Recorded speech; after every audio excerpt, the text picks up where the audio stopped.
should work. This should work.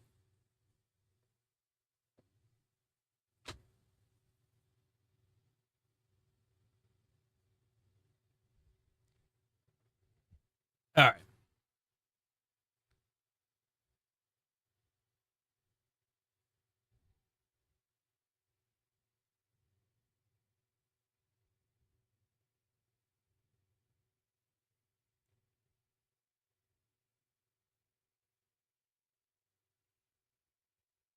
There we go.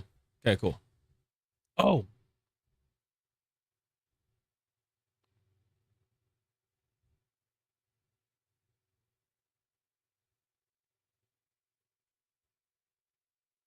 Uh-oh. All right. Now we should be live now. Cool.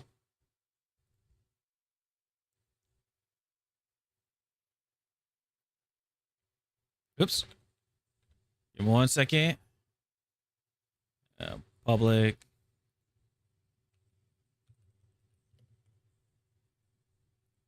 There we go. And then the other one, do this as well.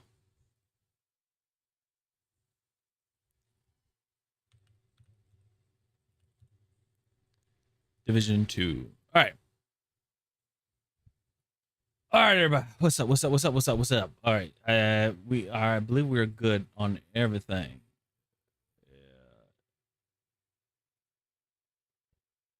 Yeah, I think we're good. Okay. All right. So there's some stuff I want to talk about. First of all, how's everybody doing? Hopefully everybody's doing very good. Very, very, very, very well. But yeah, I want to talk about some stuff. By the way, on the YouTube channel, I believe went up 10 subscribers, which is really good. I greatly appreciate it, guys. Thank you guys so much. If you guys aren't subscribed over on the YouTube, be sure to check out YouTube. Subscribe over there to the YouTube channel. We're trying to grow. We're trying to get that. We're trying to get to believe 500 subscribers, and also we're still building on the watch time as well. So it's gonna be a good time. All right. So what I wanted to talk about. Let me see here, man. I just want to make sure that everything is running good. Okay. So everything is running well. All right. So what I want to talk about is things that are going on here in in the gaming industry stuff. I've been covering this a lot. Basically what I've been doing before was I used to just like edit like a whole bunch of like I used to edit like the videos and everything like that. But looking at analytic wise, I'm not gonna lie. Just looking at it, people like the ones where it's just like, oh, just live stream reaction raw. If there's like a long dramatic, if there's like a long pause, then that's usually what I cut out, and then I go from there. But yeah, that's what we're gonna try to do. There's one that should be uploaded tomorrow. I just finished, and again, I edited that one. I just finished that one, and that one is talking about PlayStation with the what's the name of it? The Sony. Help me out. What is it? It's the Sony State of Play. There you go. State of Play. That's what it's called. All right. So this is what I wanted to talk about because this is a very interesting one. Go to YouTube articles. All right. I forgot. Check. You can't. Give me 1 second. All right. And then let me put you guys for. I forgot to link all this stuff. You know what? Actually, you know what? I'm gonna make a separate. I think I'm gonna make a separate scene the next time. I'll probably do it tomorrow.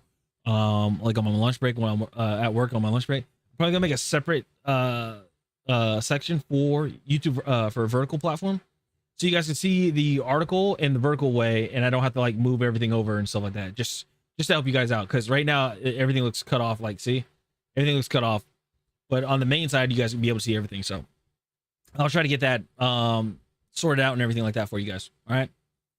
So actually, hold on. Let me see. because this is on top monitor.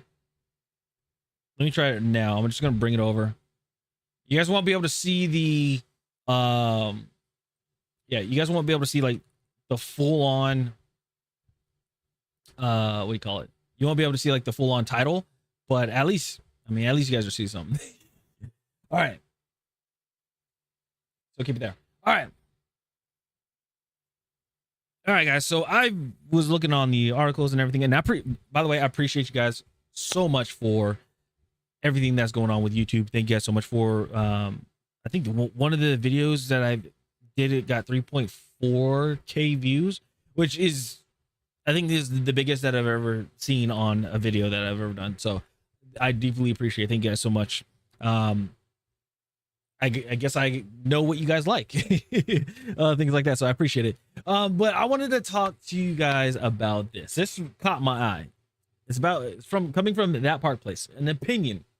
Sony bad actor detection patent feels a lot like a digital social credit score. So what do they mean by this? I've heard about this a little bit. I did watch people like Vara Dark. I watched her video talking a bit about this and everything, and I'm like, I want to look into this too. I want to see what's going on with this. So this is coming from that Park Place, that article. So it says this. It says, well, first let me turn my fan down because you guys probably hearing that thing just blowing in the microphone. But it says that protecting kids online is a goal we all support. Nobody wants young players harassed, bullied, or exposed to toxic behaviors in games like Minecraft or Fortnite. Makes sense. That's why tools like muting, blocking, and reporting exist, and they are essential. But a new Sony quote-unquote bad actor detection patent floats an approach that goes far beyond moderation. I feel like this is going to be bad. If I'm guessing what it's going to be, because I haven't read this article, but if I'm guessing what it's going to be, it's going to be kind of like how Modern Warfare 2 implemented that AI moderation tool for like chat. And what they do is they monitor your chat and everything. And if you say something that's like out of line or whatever, then they do like a communication ban or a comm ban, was what people say. And that has been not going very well, especially when people be doing a lot of reporting and stuff. Like just somebody could just talk and say hello. Or we'll just say like a little kid would pop on the Call of Duty and just say hello. And you know what people would say? Like, oh, we got a squeaker. That's what they would call kids and everything. And what happens is they would just mass report that person, so then they can't talk. So it got to the point where people were just like, you know what, screw it. They're going to go to Xbox Live parties. They're going to go into the PlayStation parties. They're going to go into Discord and talk that way. So, and it just ruined multiplayer gaming. I'm just being honest. It ruined multiplayer gaming. So anyway, they said, according to a recently published filing, the Sony bad actor patent outlines a system that tracks and scores players across online multiplayer games based on how frequently they exhibit negative behavior, quote unquote. If a player crosses a predetermined threshold, for example, engaging in inappropriate chat or griefing, Sony's system could automatically limit their access to online features until they improve their behavior. Basically putting you in timeout, I guess. That is crazy. Suspending your account. What if somebody just doesn't like you and there's like, I don't like this person's name, or I got torched in a video game like Call of Duty or something, like I got just outplayed and I'm mad, I'm just gonna report them. Is that considered as bad behavior? Like, how does that work out? How does somebody know? How would Sony determine what is bad behavior? They said, example, engaging in inappropriate chat or griefing, but how does that show? Like, are they monitoring your game? Is that what's going on? How is this going to be implemented? Because that's what I'm trying to figure that out. So they said this. They said, at first glance, it sounds like a reasonable step toward cleaner gaming spaces. But dig deeper, and what Sony is proposing starts to resemble something far more dystopian. A corporate-run social credit score for gamers. Who does this already? Look, China? They do this like just socially, your social credit score.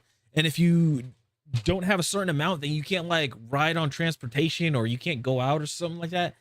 It's something. It's very interesting. Then it says from moderation to profiling. Sorry. The patent filed in October 24th and published on May 22nd, 2025. Details an automated behavior detection system that evaluates players through frequency markers.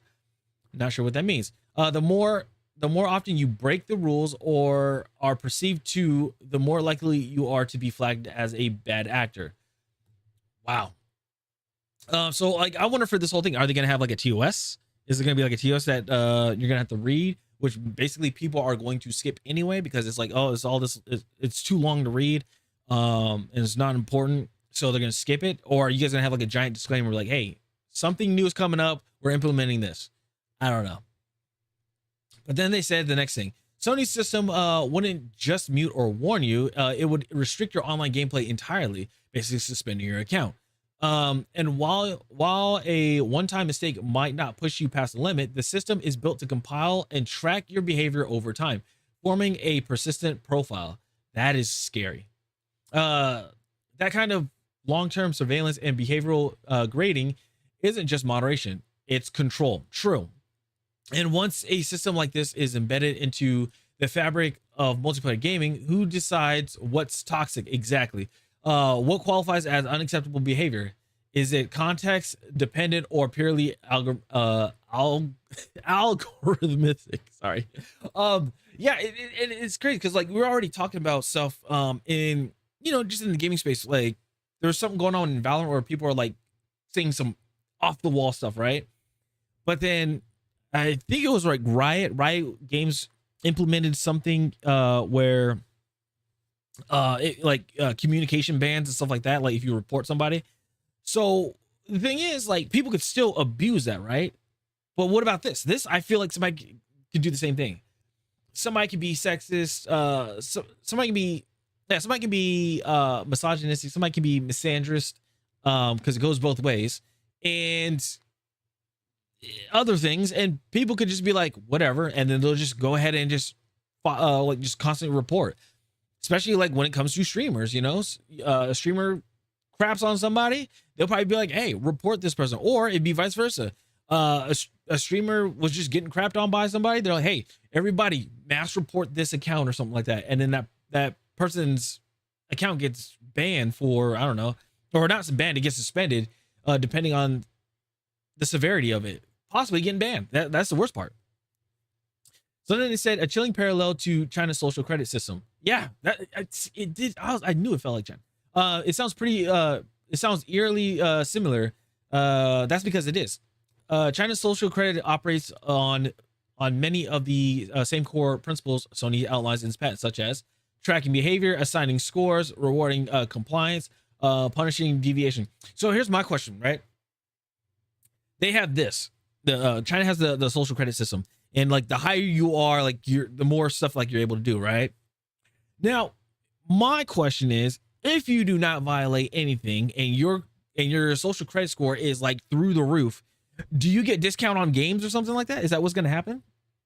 Like if you paid for PlayStation Plus, and your score is down like a certain amount, like do you not get those free games that are monthly? Are you not getting those? Like, what's going on here? There's so many things to ask, and either way it seems scummy because guess what, you paid for it. You paid for the system, you have your account and everything, you paid to be online, and they could just easily rip that away from you just because somebody was like, I don't like this person, or you called somebody a bitch, or you call somebody a dickhead or an asshole, something like that, right? It's so stupid. So then they said here, in China, this means citizens can be barred from flights, jobs, or even dating apps if they fall below a government-defined threshold. While Sony's version applies to video games, the structure is strikingly similar. Automated oversight tied to user behavior, with seemingly no transparency, no appeal process, and no room for nuances. You know what they should do? What China should do on this one? China should like, I'm guessing the government or the like Chinese government already patent this or something, but they should take Sony to court for copyright. I mean, Nintendo's doing it to Powerful. Like China, you might as well just do it to Sony. Oh, that would, if I see that happen, I will be shocked and I will laugh. And just remember this video where it came from. All right. So then they said, excuse me. They said this isn't a slippery slope argument. It's a direct blueprint match. Only instead of being run by a government, is run by a gaming corporation. That makes it no less dangerous.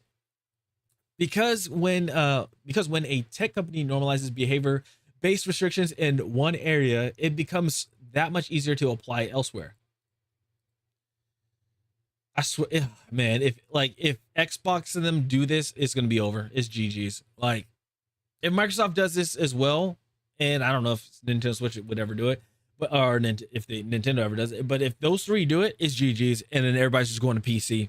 Everybody would just go to PC because Valve would be like, fuck, no, we ain't doing that. I ain't screwing people over. Let's see here.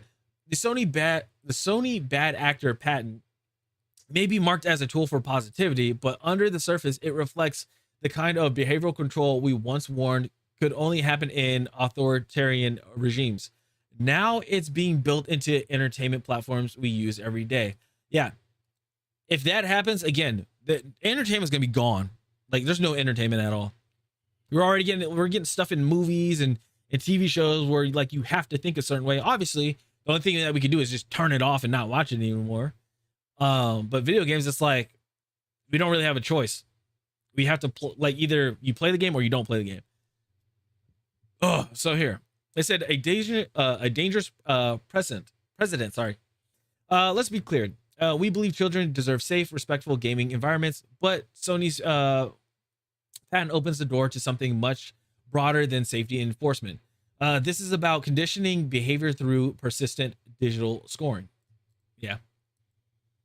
If you ever been unfairly reported in a match, imagine that report contributing to a score you can't see, audit, or appeal. Imagine being locked out of online play not by a moderator, but by an opaque system that quietly labeled you as a problem. Well, Call of Duty, it's been real. Let's see. They said another reason, and then this came from Grum saying another reason not to get a PSN account. Sony wants to bring social credit scores to gaming. What game is carrying Sony like right now? Is there a game that's carrying Sony? I'm not entirely sure. I know, what is it? Helldivers, apparently they're doing well and everything. But something is interesting about Helldivers. Or like, no. Okay, so the stuff that was going on with Helldivers where they required a PSN account and everything. Imagine, so you already have 170 something countries. Hold on. Let's look this up. I want to see if this is still here. Helldivers to Steam DB. I want to see if this thing is still there. I'll be surprised if it's gone. But I doubt it. All right, so I think it was store packages. Click here, and then we go to metadata. Yeah, it's still restricted. All these countries still restricted. This is insane. That is crazy. Holy crap. So just imagine, right? So on top of the people here that cannot play the games, that cannot play Helldivers 2, imagine you play Helldivers 2 and then you do something unfortunate. You accidentally kill a teammate when you're trying to escape or something, right? You're just trying to do that. But then the downside to it is that person reports you for being toxic or for griefing, things like that, right? Like, that happens. Then what? Then you fall into what? The same thing? Like, you get suspended or you get banned, and you are along the group of people that actually not only cannot play Helldivers 2, but you cannot play on PlayStation, and your PlayStation just becomes a brick, I guess you would say. That is wild. That is insane. Okay.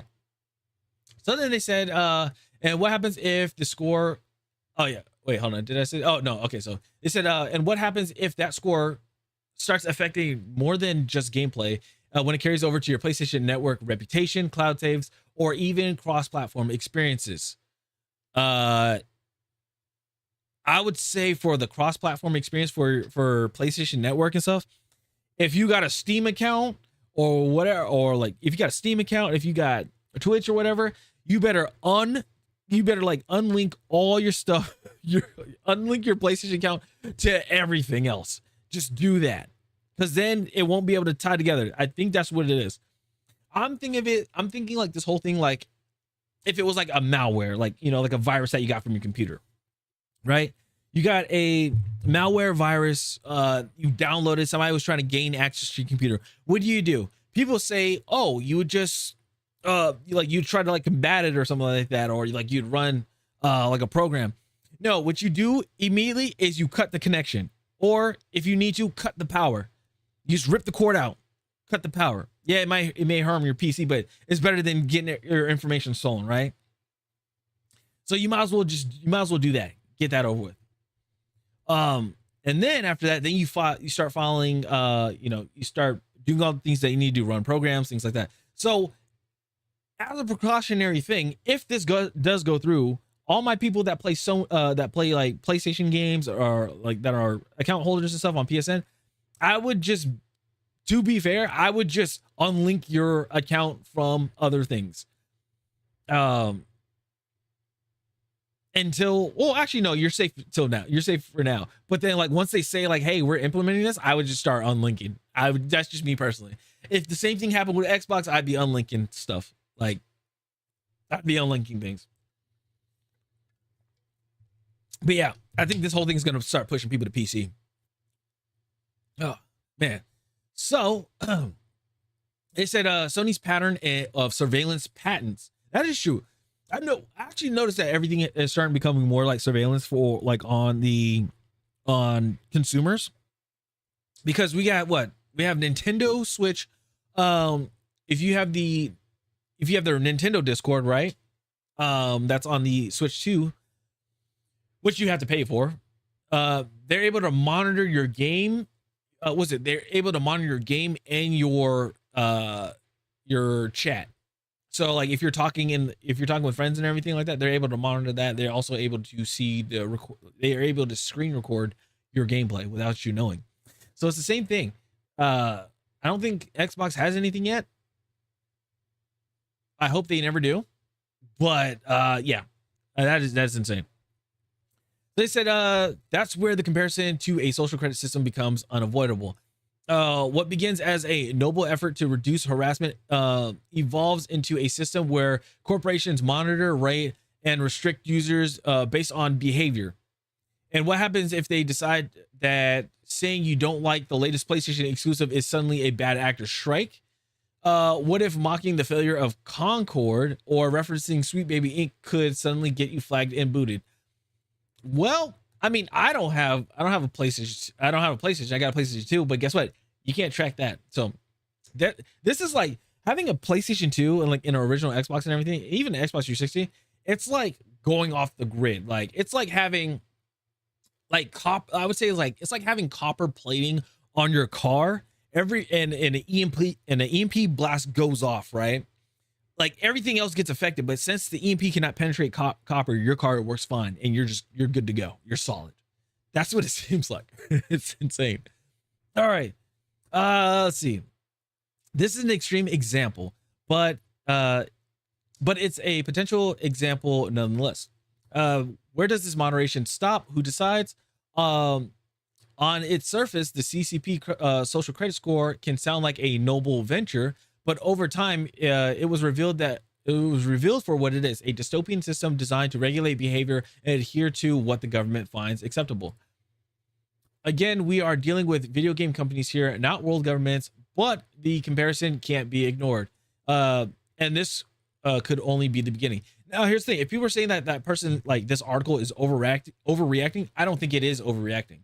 Because lately when you think of like debates and arguments and things like that, people would typically take things to the extreme. If this is counted as an extreme, which I kind of think it is, it's something to take into account because it's a possibility that it could happen. All right. So again, we're dealing with okay. So they said it could only be the beginning. So then they said it's not just about gaming anymore. It's not. Let's not pretend that Let's not pretend this isn't part of a broader tech trend. From banking algorithms to social media shadow bans, digital scoring systems are creeping into every corner of life. Now, with the Sony bad actor patent, they're coming for our games too.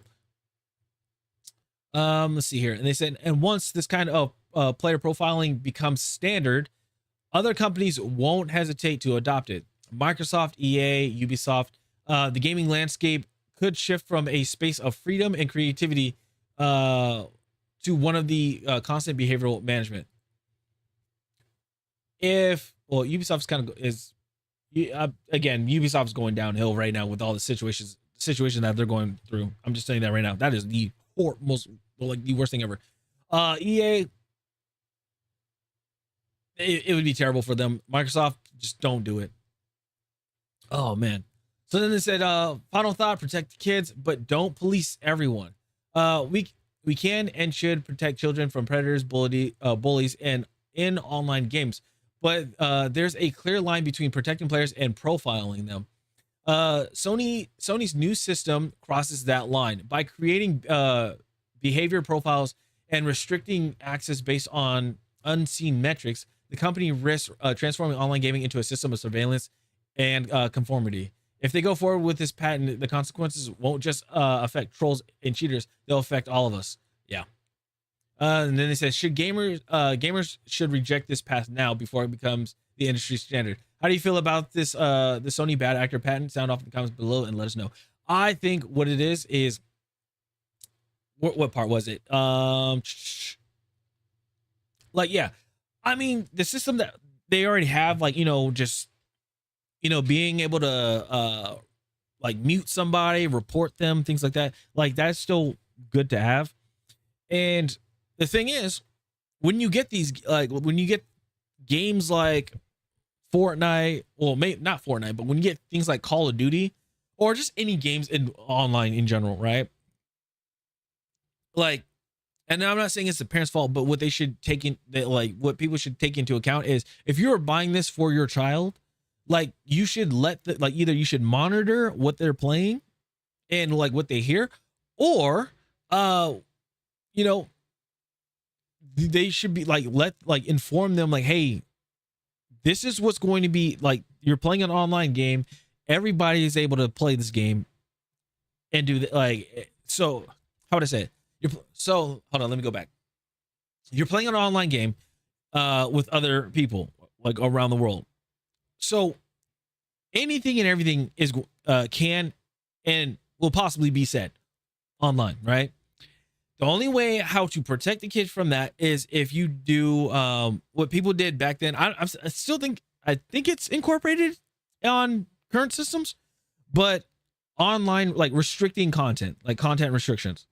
So like you can put it in, I think it was like the parental settings, doing that. All right. Now, how would you be able to get around that? I don't know. If your kid decides to like, sneak up and see like what the password is, or they go to their buddy's house and play a game because they're, that kid probably has their stuff unrestricted, things like that. That's what it could be. So that's what I want. That's what I wanted to talk about with that. But yeah, if this stuff does happen, I'm going to say it now. Hey, mom and pop shops, like, still, mom and pop shops are golden right now.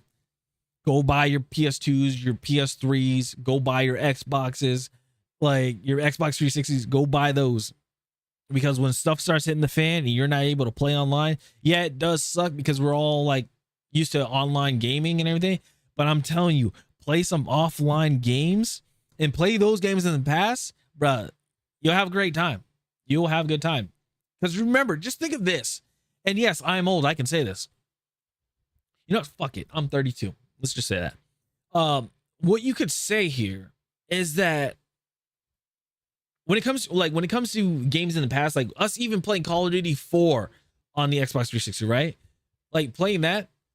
I remember playing what was it? Mile High Club, which was the very last mission. Playing that on veteran. You had to beat that game in a minute. If not, you lost. People were trying to get the fastest time, and also doing the training that they have in there. And even when even in Modern Warfare 2, running the pit and everything, people try to see what the fastest time that they can get. And guess what? We really couldn't, like, we weren't really on Twitter or anything like that. Like, we weren't really on social media like that. So we would have to go to a friend's house and like communicate word of mouth and everything, saying like, oh, I got the best time. I got 15 seconds. And then the next day we hear like somebody else say, bro, this person just got 12 seconds. And you're like, bet. So you go back and go back and compete. Like, that's how fun and everything was, because, and it was socializing, because we weren't just sitting here on our computers or anything like that, like what I'm doing now. You know, sitting here like tweeting stuff out and things like that. We actually like went out and had to go tell people, like, when we had issues with people playing, let's even go further back, Nintendo 64, 007 GoldenEye, right? We had a problem with somebody. Guess what? I mean, you could fight with your fists or whatever, or guess what? You go over to somebody's house, you hook up 2 controllers to the N64, put on, was it GoldenEye? You can't use OBJOB because that is GA'd. Like, that is a unwritten GA rule. Like, that's an unwritten rule. You cannot use OBJOB. Because the reason why is because he's short than any other character, and you cannot kill him. Like, yeah, you cannot kill him. So, you would play that, and you could just put whatever setting you want. You want snipers, you want to do license to kill with hands, so you just bitch slap everybody and they die instantly, like things like that. And after, when everything is settled, you shook hands, gave each other respect, walked your different ways. That's how you did it, right? Nowadays, I'm just gonna say it now. People are soft. People are soft. The world, like, not everybody in the world, but people are just soft in general. Like, you want to hear about freaking, when people talk about the Call of Duty days, and people here in the chat may know, or if you watching this recording and just saying right now, people know about Call of Duty 4. People know about Black Ops 2, Search and Destroy lobbies. That pre-game lobby, bro. The stuff you would hear, dude, that was like the late night TV shows and stuff like that. So yeah, it's insane seeing this stuff happen. But let's see in the comments. Let's see what happened. What people were talking about. They said all these AAA are the same snake with different skins. This is what they're all going to do at some point or another. It's only a matter of time. Down with AAA, I say. And when this happens with AAA games, well, it already happened, because it's with Modern Warfare 2, and then also I think Valorant has something like this. Now, it will be the complete end of the world if you see it on Counter-Strike. If Counter-Strike has this, oh man, it'd be insane. If they do, wow. This is not done to protect kids. In fact, kids shouldn't be playing online games without parent supervision. This system is done to control behavior. If you're paying for online pay, absurd on its face, you are entitled to access. Yeah. Again, now they're gonna be like, well, you pay for our services, but you don't own it. I recall I owned my account. I paid for my account. Imagine the years that you have on. You know what? We'll do that. I'll be the example. Calculator.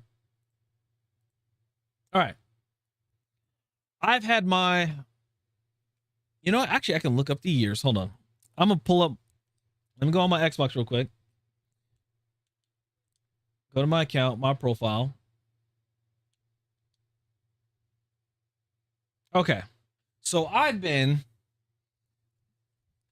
on my account. I have had my account for 18 years.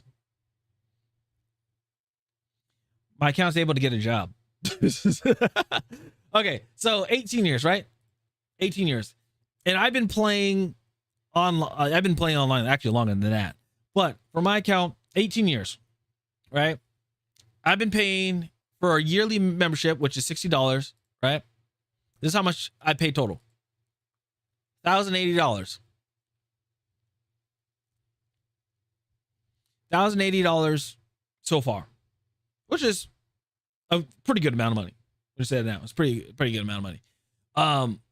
Now imagine if this was on PlayStation and I paid this much. I don't know the pricing for PSN accounts and this and that, right? But say you are equivalent to this, and that just doesn't matter, and your account just gets terminated. You just wake up one day, your account just doesn't work. Like, I would feel so ripped off. I'd be pissed off, and I'd feel so ripped off about this. That is ridiculous. That is crazy. That is ridiculous. So, just want to say,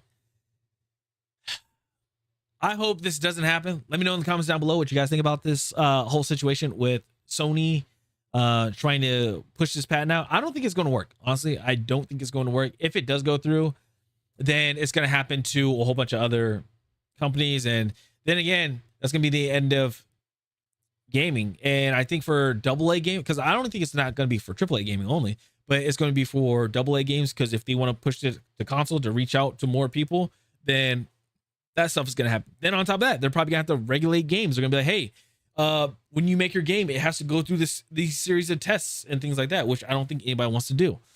Right? It's ridiculous. So, yeah, let me know in the comments down below what you guys think about this whole thing with Sony. And yeah, it's off channel. I'll see you guys later. Peace.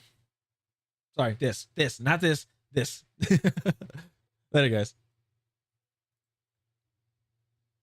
All right, that was insane. That was an insane one. Chat, if you guys really want to see it? Like, this is what I mean. Let's see here. See, 18 years, Xbox Live Gold, and also, yeah, Xbox Live Gold, and also Xbox Ambassador.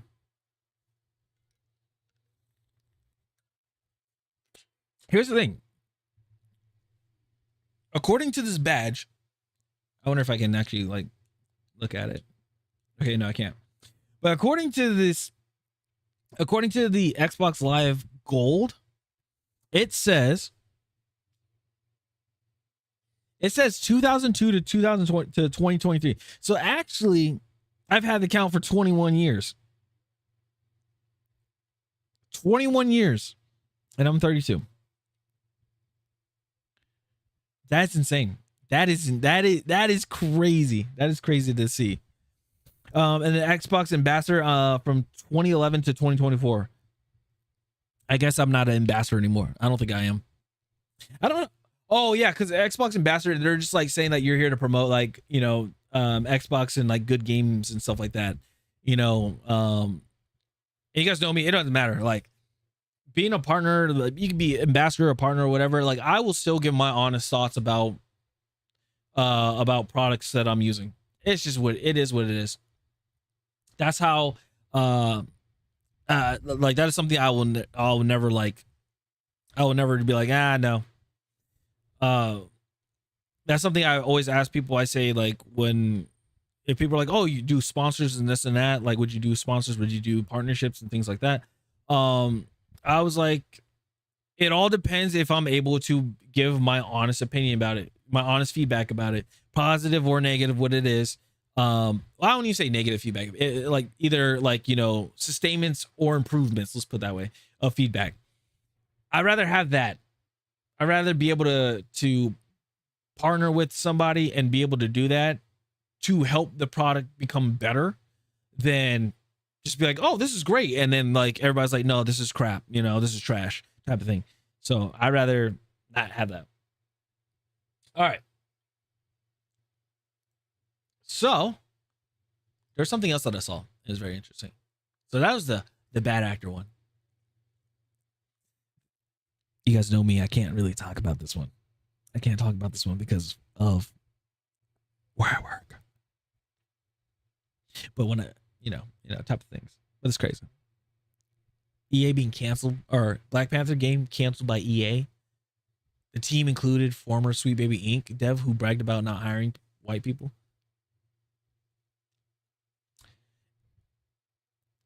I really do want to talk about this, but I'm not entirely sure. Like, you know, I'm not sure. You know, it's crazy. It's just crazy. Like that. Like, I've read this not this article, but I've read a little bit about it, like on Twitter and everything like that, and just like, bro, the person that was in charge of this studio, like, was saying this stuff is insane. Or it was either in charge of the studio or in charge of the game. They're a writer, and they were talking about basically this last part, and I'm like, that's illegal hiring practice. That is insane. Like, you know, type of thing. So, all right, what is this one? Hold on. This one seems interesting. Let's see here. Okay, so what's going on with GTA 6? We all know about GTA 6. We know that the game's coming out. It was all rendered on PlayStation 5 and it looks really good. The characters, they look really good as well. You know, they did Rockstar did their thing. So let's see here. GTA 6 publisher drops DEI from annual report, replaces with questionable diversity of thought shift. Didn't another game do this? Or was it okay, I think it was just Take-Two. Okay, so anyway, let's go further. They said in a quietly significant shift that's making waves in the gaming world, Take-Two Interactive, the publisher of the upcoming Grand Theft Auto 6, GTA 6, has removed all references to traditional DEI, diversity, equity, and inclusion initiatives from its latest 10K annual report. Interesting. That's all I'm going to say right now. The change, first reported by GameFile and later picked up by Wired, has sparked intense debate as the video game industry finds itself increasingly entangled in broader cultural battles over the concept of DEI in games, especially with a project as explosive and massive as GTA 6 on the horizon. I'm gonna say this right now. If you put the stuff what I think is going to be in GTA 6, players will still buy the game, and you guys will be like, okay, cool. Players are still buying the game and everything because it's GTA 6. But here's the thing: it's not what you guys think, right? You guys are gonna think. Oh, they bought the game. They bought the game because GTA 6. But for the gamers, they're like, we bought the game because it's GTA 6. Which means, think of everything and anything that you can do in that game. Yes, that like somebody out there is going to do those things.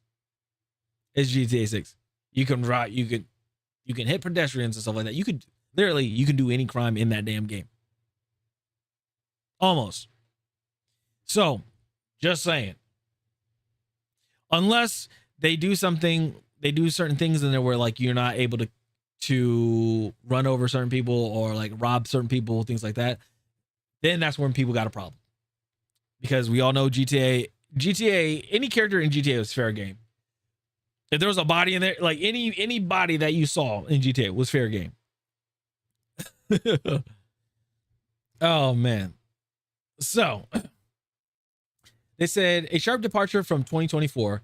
Let's see here. In 2024, Take-Two's annual report explicitly championed progressive causes, saying the company supported organizations that aim to eradicate social injustice, supported pride rights, funded scholarships for minority game design students, and celebrated cultural differences through employee groups. That entire section is gone. It's just randomly gone. Just like that. I think the reason why is because if that was still there, the investors would probably pull out or they would have a good talk with Take-Two Interactive. Which, hold on, why isn't Rockstar just why aren't they just publishing the game? Why aren't they doing that? Interesting. I'll have to look that up afterwards. Let's see here. So then they said in its place in 2025 report includes just a single statement from the subject of diversity. They said, we firmly believe that diversity of thought drives the innovation that is integral to our success. They said the report adds, we aim to provide an inclusive workplace. An inclusive workplace in which everyone feels respected, heard, and safe. Again, I don't mind. Let me put it this way. I don't mind when somebody like having a workplace like this, right? Now, where I have a problem is when people have to start walking on eggshells to get things done. That's where it becomes a problem, because They already stress. It's already stressful enough that you have to get a game going. You have to get that game, started from the ground up and push out by a certain time. Time. You have to get certain tasks done by a certain deadline, right? If not, then you're set behind, and then there's crunch time, and then that makes it worse because then you're stressed out because you can't go to, you don't have time off or anything like that, right? So if it starts affecting people that are already people are already stressed out, if it starts affecting them more, things like that, then that's a problem. That's a huge problem. And that person does not need to be working in that studio or in that company. They need to be removed. Because again, certain things that have been put into studios and things like that, my question is, what does that have to do with making the game? What does that have to do with making the game? I shouldn't have to call you whatever. I just need to know your name, because we are only on a first name basis at work. That's it. If they're like, hey, what happened to, what happened to so-and-so? I'm not going to say he or she or whatever. I'm just going to be like, Matthew over there is, working on the environment art. Things like that. That's all you got to say. So, again, like, a workplace like that should not be walking eggshells. It's the same thing with military. Military, like, your whole job is supposed to be to protect and defend the country. And on top of that, like, you're supposed to be looking out for people to your left and right. And you have to be combat ready. Like, so you guys know that whole situation that's going on with the military, but I don't want to get into the politics and stuff about that. But basically, you're supposed to be deployment ready for if anything were to happen, you're supposed to be ready. That's all I'm going to say. But anyway, so they said, let's see here. When Wired reached out to Take-Two for a comment, the company declined to respond. However, its corporate website still hosts a statement affirming that it believes more diverse teams are more valuable and effective. Diversity is key to our success. What is diversity of thought? Yeah, what is that? In corporate settings, diversity of thought typically refers to encouraging a variety of perspectives, cognitive styles, and problem-solving approaches. You know what that sounds like right there? I'll wait until after this. Let's see. They said the idea is that innovation improves when organizations include people with different life experiences, ways of thinking, and ideological viewpoints. This part right here, just take that out. Just take that out. This is fine because this has always been a thing. It's always been a thing. That's why you have veterans, and then that's why you got, that's the reason why. That's why you have veterans in gaming that have been making series of games, and then you have like juniors that are brand new to the game industry. But we all have the same thing. Very passionate about games, and we want to make a really great game that people will be happy to play and that will play for a long time. Things like that. But yeah, that's fine, because it's okay to like, when coming up with a game and like having ideas, like pitching out ideas and stuff like that, and they're like, okay, that idea is good. How about adding this to this idea? Like, with that, I think that would reinforce having. That would like reinforce like the story of the game or like gameplay or something like that. And it's like, either, hey, it's a hit or miss. Let's try it. Let's put it in there. If it doesn't work out, let's take it out and like rework it. If it does work, cool. Things like that, right? But ideological viewpoints and all that stuff, it's just that's just adding, like, that's just throwing a tool into just adding throwing a wrench into the gears, Companies like Meta and now Take-Two have recently adopted this phrasing in place of identity-based DEI language. Critics of this shift argue that the term is often used as a loophole, a way to a way to signal commitment to inclusion without engaging in more visible or quantifiable DEI practices, such as demographic-based hiring goals or targeted scholarships. Let's see. In practice, diversity of thought is difficult to determine, measure, or enforce, which has led some observers to view it as rhetorical placeholder rather than a policy. Daniel Oppong, I believe, the founder of the Courage Collective, is is one of those people apparently. When organizational cultures are largely homogenous, they will often cite diversity of thought as a means to indicate some element of distinctiveness, he said. If diversity of thought is deemed necessary and acceptable, then diversity of identities, aka diverse teams, should be an imperative as well. Let's see what else he has to say. Upon further claimed that the broader DEI framework is often misrepresented. And why is that? What was meant to be a robust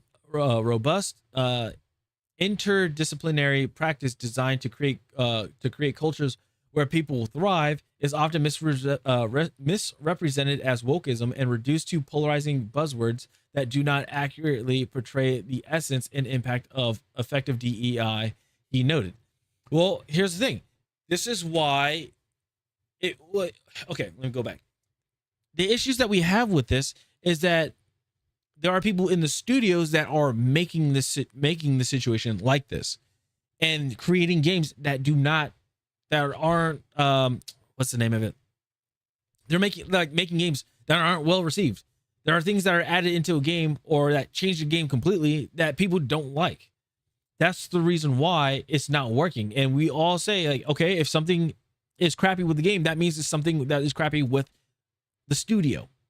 And that's and people that purchase the game, your consumers, they have a right to be entitled, their right to have the entitlement of their opinion. It is what it is. So another thing is having scholarships or internship special programs to have certain demographics be able to get into the job when others cannot. Like, it shouldn't be that way. It should be, hey, an internship, let's put it this way, an internship should just be like, hey, if you really want to be in the industry, it doesn't matter who you are or what the color of your skin is. It should be, if you show that you are very passionate about games and you really want to learn and you have somewhat of experience. And when I say experience, I don't mean working in the game industry itself. I mean experience, of the specific job that you're doing. Like, if you are doing some game development, do you know some code? And be able to learn, learn on the fly, things like that, and do problem solving. Things like those should be the reason for you to get in, right? It shouldn't be like, oh, because you're a male or because you're a female or because you're white or black or Asian or Hispanic, things like that. It shouldn't be like that. It should be, if you are passionate enough, and if you show that passion of video games and you want to make games better, and things like that, then yes, that's how you do it. Like, that's how it should be. Anyway. Whew, I'm parched. Let me.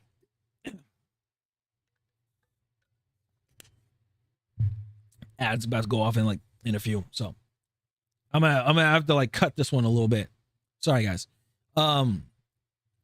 So they said, however, this view is not universally accepted. Exactly.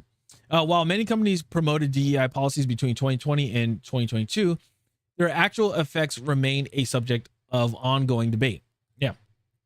Upon, however, asserts that DEI, when properly executed, benefits all employees, not just those from marginalized groups.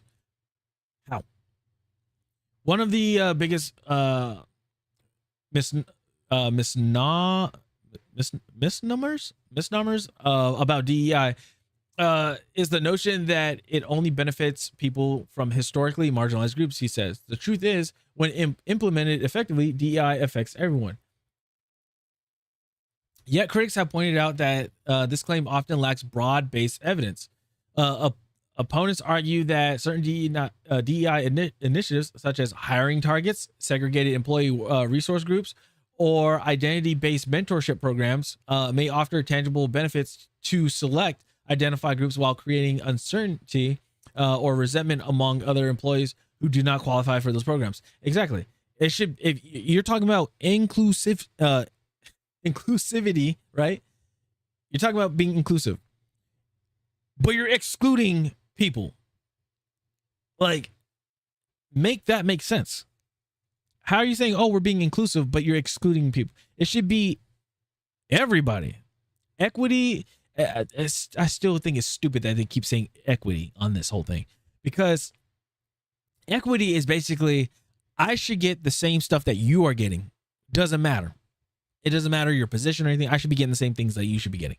So if somebody, signs somebody, me and another person join a company, right? Like we're applying for a company, and this person has a lot more experience than I do. We're same position, everything, but or we're same, I guess, area. Let's just say as game design. They have like multiple years of experience. They've worked at previous studios, put out some popular games and things like that. Basically, it's me saying, like, hey, we're both hired. This person's getting paid like 50 grand more than I am. I should be able to get the 50. I should be able to get 50 grand as well. It's no, because, and that's why a lot of people say DEI as didn't earn it. You got to work for these things. And that's why a lot of people are happy about going back to merit, because why?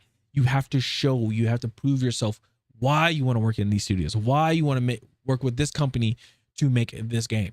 You can't just say because I want to make a cool game. Like, no, why? Let's see here. So sorry, I'm digressing, and I do apologize. Hold on, let me see if this thing's about to go off. All right, we got a few minutes right here. Just wanted to do that. All right, so what's gonna happen is when the ad hits, then take a break, have a little bit of discussions and everything like that, and then what I'm gonna do is I'm going to what am I gonna do? I am going to just keep it rolling. We'll just keep it rolling after the ad ends. Okay, it's gonna be a 3-minute ad. Plus, people will be able to use the restroom, things like that. It'd be cool.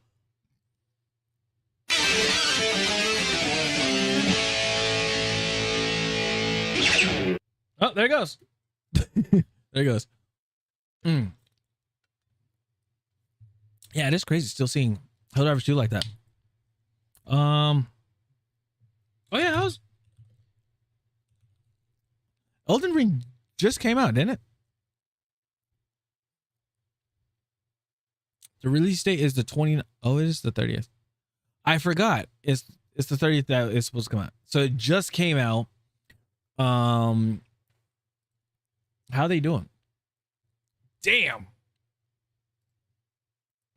Started out 300,000 players. And this is just on Steam alone. 3,000. Then it's going to drop down a little bit. Actually, I don't think it's going to. No, it'll drop down a bit. Let's see here. I had it before. This? Nope.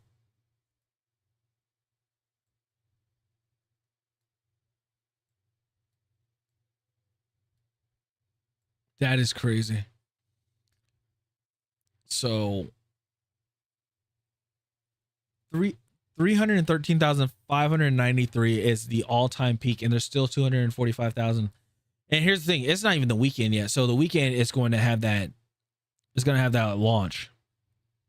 And the thing is, this is really good because it's multiplayer as well. Like, yeah, this game is multiplayer as well. So people are going to have those collaborations and stuff like that. You know what? I might have to buy this. Yeah, I might have to buy this game. Because I've been curious about Elden Ring. I like From Software. I like them because I love playing Armored Core. I love playing that game. But and people are telling me, oh, you should play Elden Ring and stuff like that. But I'm like, I don't want to play a game that I don't want to like. I'm just like, I'm not sure about it. Because like I don't want to play a game and be like, I don't really like playing this, you know. But then if it sparks my curiosity, be like, ooh, if I play Elden Ring Night Rain, and I'm like, maybe I should try playing like Elden Ring. It may get me into playing like Elden Ring, and who knows, maybe get me into playing like the Souls games and stuff. So, but I heard this game is good for like, it's good to play this game on PC, I believe.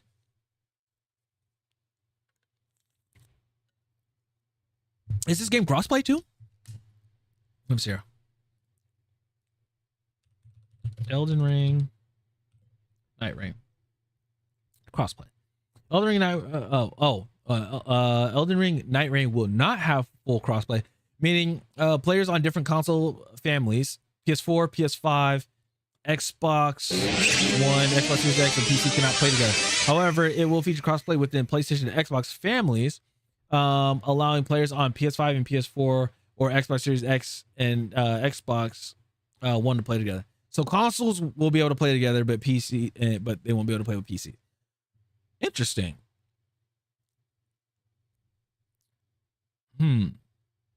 Is it worth? Okay, is Elden Ring worth it? Is it better playing on PC or is it better playing on console? Let me know. I would really like to know about this.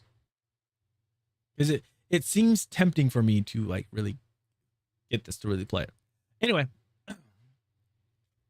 ads over. Let's go ahead. So let's get back to it. 3, 2, 1. Some studies have found mixed or inconclusive results on the impact of corporate DEI initiatives on company performance, retention, or morale. Meanwhile, opponents of DEI argue that emphasis on immutable traits can sometimes lead to division or unintended exclusion rather than unity or equity. They should take this out and just put equality, not equity. But yeah, it's true. Let's see here. Ultimately, the debate over diversity of thought versus identity-based diversity hinges on a deeper question. Should companies focus on who people are or how they think? And when it comes to accountability, which approach offers clearer, measurable outcomes? Is basically, how do they think? Should be. Take-Two's decision to remove explicit DEI language from its annual report while maintaining a general commitment to the diversity of thought places is squarely in the middle of ongoing discussion. The broader backlash. Oh no, here we go. Take-Two's pivot comes amid a growing trend of companies walking back DEI efforts across tech, entertainment, and retail, especially under pressure from President Donald Trump's renewed focus on removing DEI from government and public and private partnerships. Okay. In the gaming world, the rollback has been particularly sharp. Rockstar Games, owned by Take-Two, previously drew criticism from fans when it edited out jokes from GTA 5 in the next-gen release, reportedly in an effort to align with modern sensitivities. And appealing to the modern audience, which we still don't know who they are. Oh, I forgot. It's the people that don't buy the game and play it. While those edits were not officially explained, the move was widely seen as a sign that Rockstar was abandoning its legacy of punching in every direction. Many fans worried that this meant GTA 6, the next game in the franchise, infamous for its irreverence, and boundary pushing satire, might end up another toothless DEI title.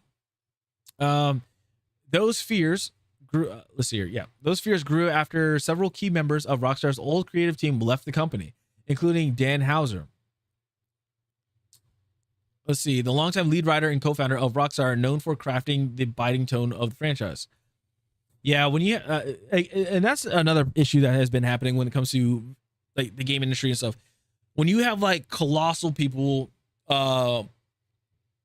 that are like a key figure of the game, like a key asset of the game, leave, it goes downhill from there. Like I've heard about Doom, the Dark Ages. People said that the guy that does the music, like the music composer for like Doom from like the previous titles and stuff, how he was, I guess he was fired or let go or something like that, and they brought somebody else in, and they just said the game feels completely different because the music just doesn't hit like it used to. And I was like, damn, that is insane. So they said here, combine that with Take-Two's scrub DEI language and a politically loaded atmosphere, and GTA 6 finds itself in the crosshairs before the game even drops. Let's see here. The one confirmed detail about GTA 6, it will feature a Latina female protagonist, something already triggering accusations of wokeness from some corners of the gaming community. I don't think it is. I don't think it will be that. Because they also have Jason, which is the male protagonist as well. Unless they just have him as he's just in the background, but I don't think that's going to happen. I think what they're going to do is they're going to go along the lines of GTA 5, where you're able to swap between the two characters. Like just like how GTA 5 was with Michael, with Trevor, and Franklin. Like those three, how you're able to play the campaigns with all three of them. I think that's what it's going to be. And somehow it's going to tie together. So they say, hey, where does it go? They said, as Take-Two distances itself from DEI in public filings, it's not hard to see this as a strategic repositioning in the face of political, fan, or shareholder pressure.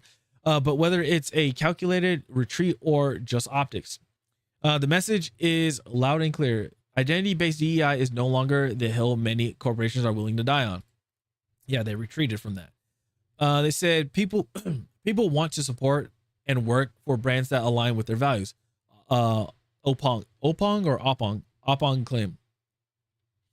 Given the shifting demographics of the United States or the U.S., whatever, it's imperative that organizations consider the unique needs and values of different identity groups, particularly if they want to remain relevant and resonant with employers and consumers alike. Wait, hold on. Let me read that again.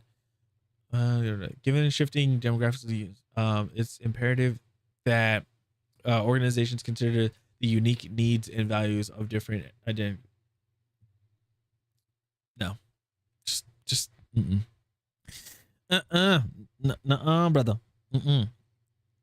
All right, let's see here. While the perspective is common among DEI advocates, let's see here. Real world data from entertainment and gaming industry paints a more complex picture. Numerous high-profile projects that prioritize identity-focused marketing, such as the Marvel's Forspoken, The Acolyte, Dragon Age: The Veilguard, and Rings of Power, saw significant commercial underperformance or critical backlash despite aligning with progressive messaging. Yeah, because you are pandering. You're pandering towards your audience, your consumers. You're trying to force them to think a certain way. Especially with Dragon Age: The Veilguard, let's just give that for an example, where if you misidentify Tosh, you have to do something called the bar, where you have to do push-ups like to correct that problem or something like that. So that right there is like something that a player doesn't need to know, and like it's not needed in the game, really. And at the end, how many like. At the end, do they say like, hey, how many times did you have to like, do the bard or something like that? Do they ask you that? No. When you do the bard, do you gain strength? No. Like, do you get a bonus stat? Like, of strength or health or anything? No. So why is it in the game? There's no need for it. You could take it out of the game and the game will still be, the game will still do bad, but like there wouldn't be a really much of a change in the game. All right. So they said with Grand Theft Auto 6 expected to become one of the biggest entertainment releases in history, Take-Two's cultural choices will be under a microscope. And now its annual report has ensured that battle lines are already drawn. Do you think GTA 6 publisher is abandoning DEI, or is it just a corporate sidestep? Sound off in the comments and let us know. I think what's going to happen, right? Oh, shoot. I forgot all about this part. My bad. Hold on. Let me go back. So they said these outcomes suggest that while some consumers may appreciate ideological alignment, audiences tend to reward compelling storytelling, immersive gameplay, and authentic creative direction over messaging perceived as a performance or agenda driven. In fact, several companies that leaned heavily into DEI branding in recent years, including Ubisoft and Warner Bros. Games, have since scaled back such efforts amid disappointing financial results and shifting public sentiment. Yeah, so basically there are two big things that have happened with the gaming industry. One is they try to push DEI into it, right? Wasn't well received. And now the issue that we're dealing with is the over the overselling of development budget. Let's put it that way. No game should cost over $200 million to make. And when the game comes out, it seems like it's a $50 game, or like it seems like a $20 game. It shouldn't feel like that. Shouldn't at all. I know it's a repeating record, but we got to say it. Clear Obscure, Expedition 33. They said, what was the estimate? Let's see here. How much did Expedition 33 cost to make? They said between 18 to 28 million. Some people are saying that it's less than 30 million. Some people were saying it's like 50 million. But how many copies did they sell? They sold over like 3.3 million copies. 3.3 million copies. And that game was what, $50? So you can already tell, just based off that number in your head, they already doubled, quadrupled, or they for damn sure doubled their money. So they made profit. Now you got games that are coming out, like let's say Borderlands 4, that they had apparently a huge budget. And if that game doesn't sell, well, guess what? They're going to be in the red. And then what company is going to, whoever their big boss is, they're going to talk to them. They're going to be like, hey, your game didn't sell. What's going on? And then guess what's going to happen? They're going to have to start cutting people.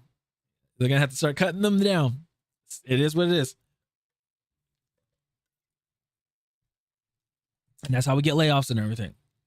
Right now, when it comes to those things, especially when it comes to the overpriced budget, it's because of the amount of people that are working there. It's too bloated. The amount of people working on one game is too bloated. Like working on a game, pitching ideas, things like that, doing development, doing designs. Imagine the amount of headbutting there is. Like I can tell you right now, right? I can tell you right now, in the past, when I was in college and we worked on a video game, we were working on creating a game and everything. It was only 5 of us. It was 5 of us that were working on a game. And me and another person were headbutting so much on a game mechanic because we were going off of like what the core ideas were for like the mechanics we were going to do. Because I was doing the player animation and everything like that. One of these days I'll show you guys. I have to plug in my laptop and show you guys what I've worked on, and it's really fun. I need to start doing it again because my contract's about to end. But anyway, what was I about to say? Oh, like we would butt head about stuff, and I'll give you an example. So like one of the things we were butting heads about is in our game we were wondering if we want to have double jump in the game. It was like it's a zombie game where you went from point A to point B, inspired by Left 4 Dead. You try to do that, you know, point A, point B, shooting zombies, things like that. And we only had 4 months to go from nothing to having a game, and also we had to have a trailer, and we had to have solid gameplay. We had to have a trailer, and I think that was it. Oh, and we had to publish. We had a published game. So yes, I do have a published game, but it's on itch. It's on itch.io. Excuse me. So here's my thing, right? So my thing is, sorry. What happened was with the game, we implemented the double jump. Everybody's like, hey, let's put the double jump in. I was like, okay, but I think it's going to cause a problem. So when we were in our next class, we were designing levels and everything because everybody had designed 2 levels. We had to design 2 levels and everything. And the issue that we had was the player was able to get outside the level every time, was able to get outside the level. When we had like a zombie horde and everything that would rush you, you're supposed to feel overwhelmed. That was one of our design pillars that we had, was you had to feel overwhelmed. But the issue is you had double jump. So you're able to double jump over the horde, right? We couldn't put as many zombies as we want in there because it would crash the game. Clearly, we're on laptops. We're on laptops with 3080s in it. We're on laptops with 3080s in it in Unreal.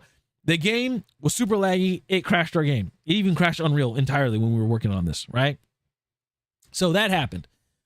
So we had a limit. So we had to limit the amount of zombies. They added a jump. Like we were still using a double jump, and then we found out later on, like how would I say it? Like near the end of the like at the near the end of Capstone, we're like, this is not working. We had to put everything so freaking high. It's messing up lighting and everything like that. We have so many things in here that are unnecessary and making our game run slower. And also we need to lower the size when we package our game because we can't put it on itch.io because it's over a gig. It's over a gig to play. And when you do that, you have to put in a special request, and then the people from itch, they have to tell you like they either approve it or they disapprove it, right? So we had to go back and start cutting stuff out. We had to start like taking stuff out, and we're like, bro, this is still not working. What's going on? Our instructor had to come in and he was like, okay, let me play it and everything. And they asked, what's with the double jump? Why is the double jump in here? And then I just looked at the person that pitched the idea of having a double jump and wanted it in the game so bad. And they were like, I don't know. We thought it would be cool. And they're like, well, isn't your thing is it has to be overwhelming? It doesn't seem overwhelming when I double jump. I was like, exactly. So we took it out. They finally took it out. And the game played a little better, but unfortunately we weren't able to finish the game because also we lost Perforce because once we graduated, we lost access to the server. So we can't really work on the game unless people are, we can't really work on the game unless people, unless we all got together and we like worked on it on one PC and then like email the file, email that file to another person and then they worked on the game, something like that. So it's insane. But anyway, let me know what you guys think about this whole situation with, actually, before that, let's look at what people were saying with this because I'm very curious. Let's see what people were saying.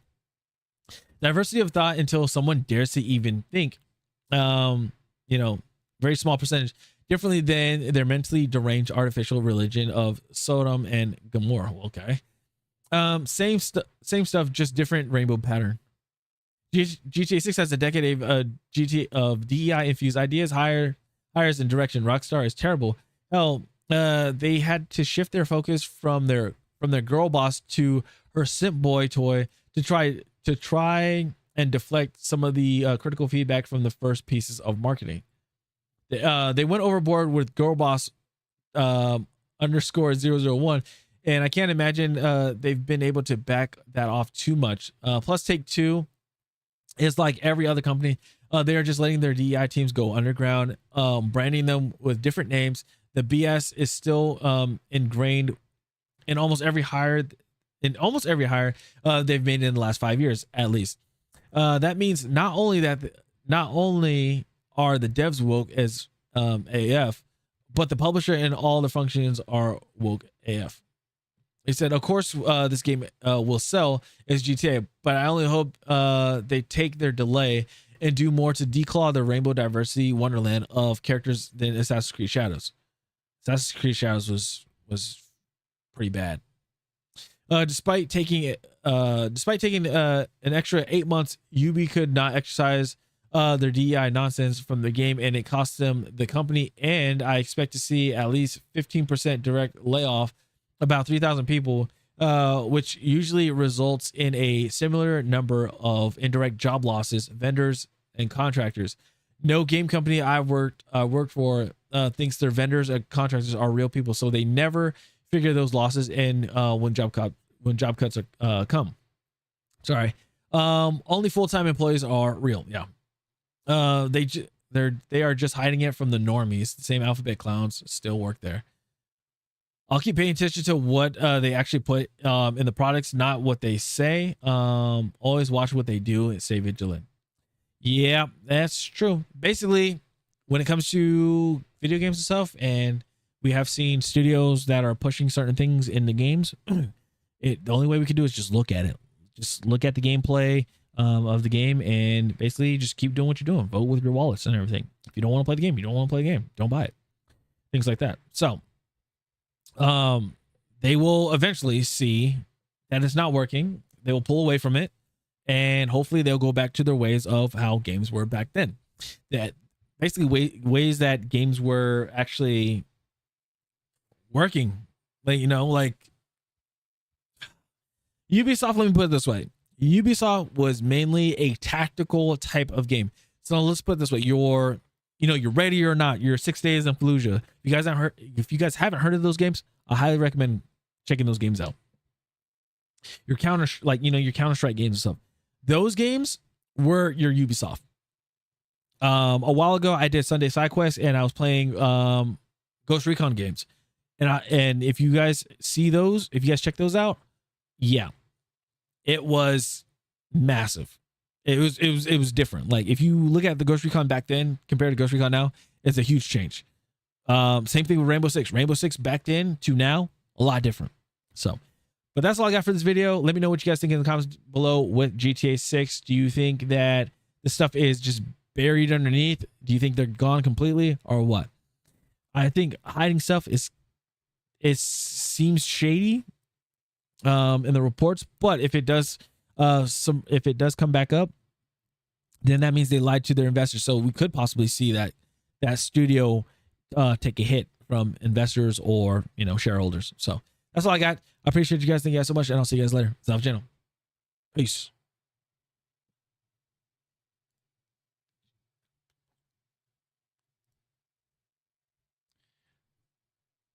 All right.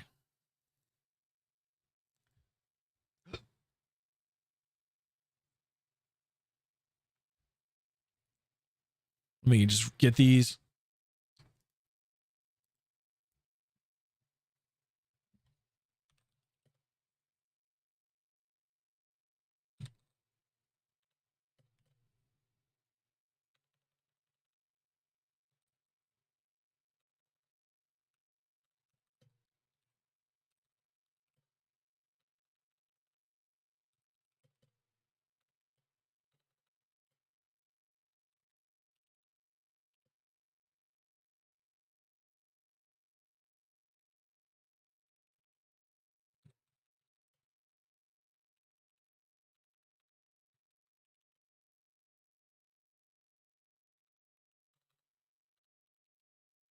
Let's see.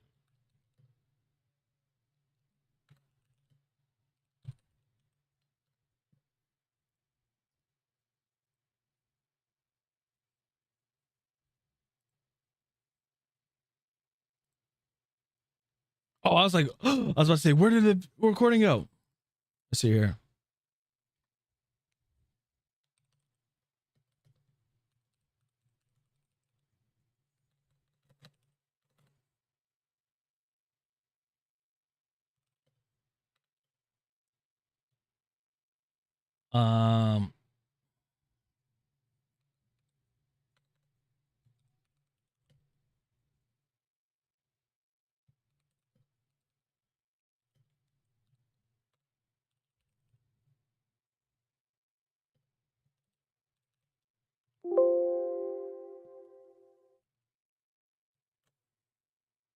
There you go. All right, we're good. Hey.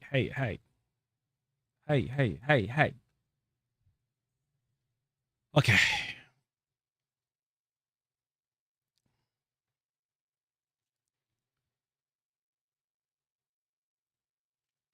All right, let's go ahead and let's get to some Division 2. Wait, hold on. Let's see if this actually works.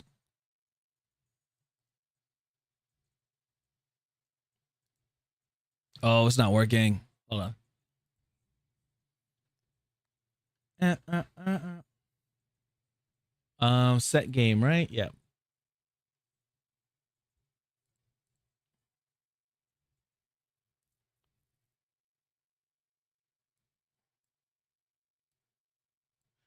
Get input, if input, code.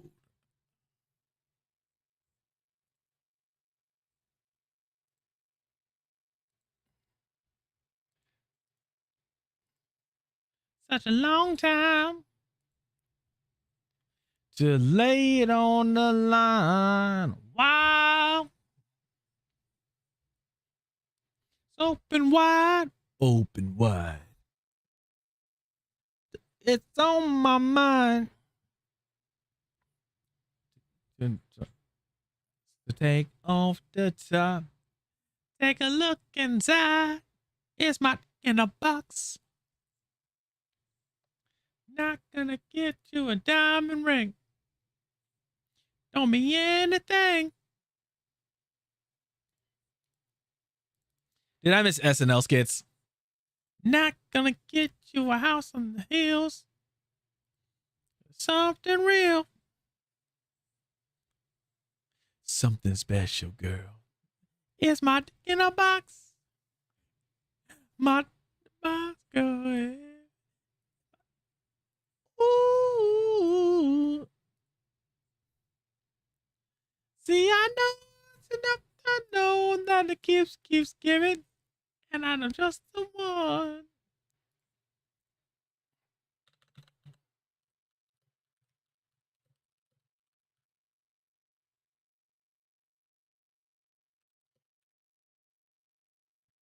Got a hole in the box. Put that. Make her open the box. And that's the way you do it. It's my in a box. It's my. Ooh.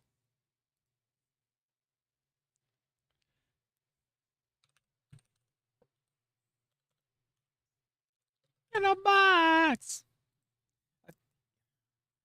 Everybody got a day at the get. Only at the country of the in a box. That's just the amazing in a box. Well, well, well, well.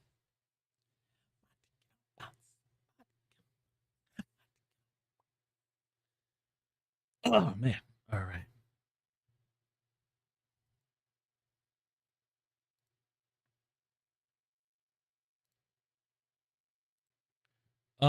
Let's see here. There we go. Here.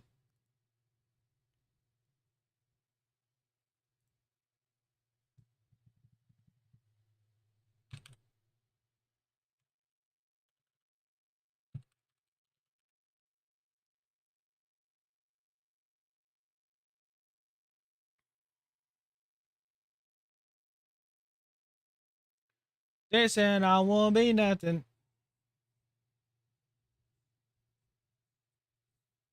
Oh, is it not working? I think it's not. They never had the dedication. Yeah, we made it.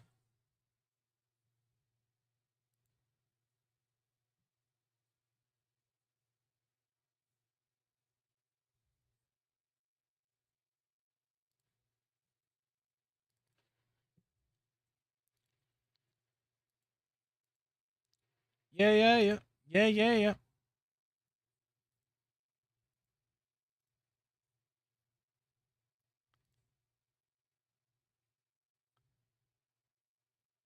Yeah, yeah.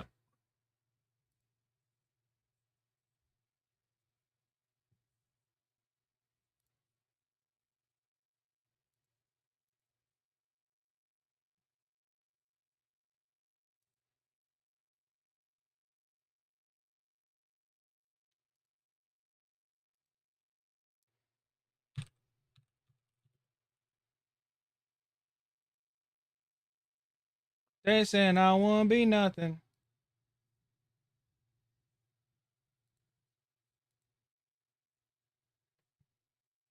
I wonder why this is not working.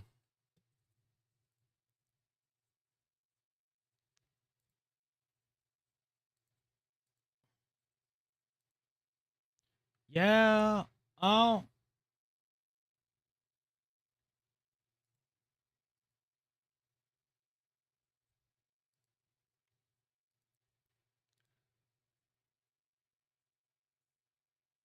Oh, baby. I'll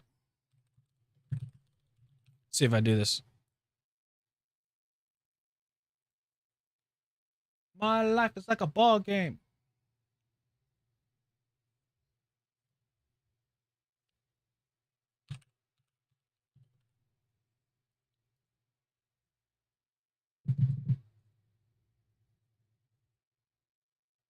Oh, it's not. Okay, it's not working. Andre Houdini is gone.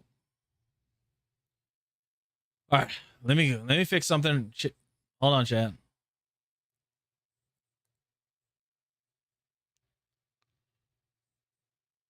They said I won't be nothing.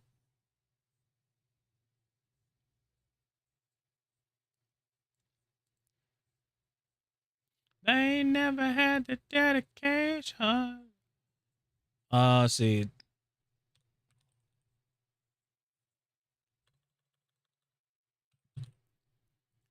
Set game. And then title.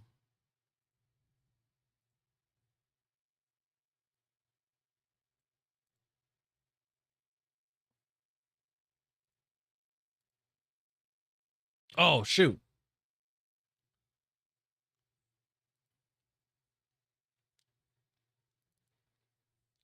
I'm so good.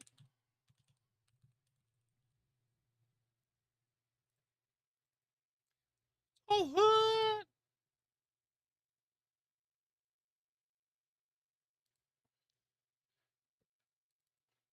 And if you feel it, put your hands up.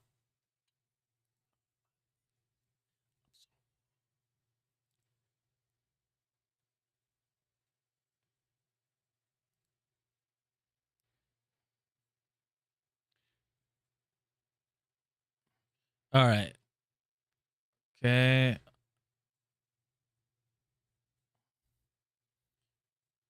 Okay. So game stream title. Then I take this button right here. Copy.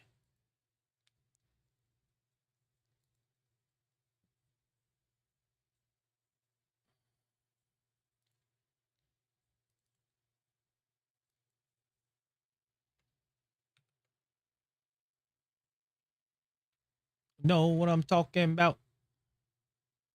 If you can feel it, put your hands up. Okay. So then it should work.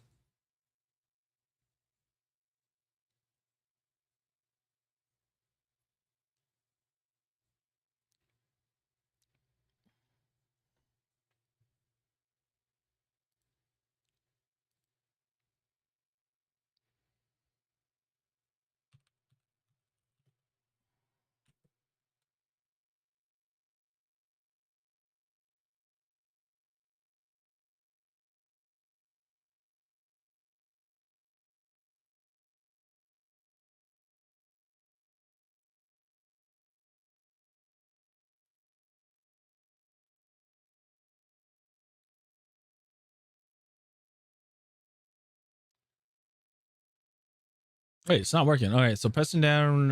Okay, try.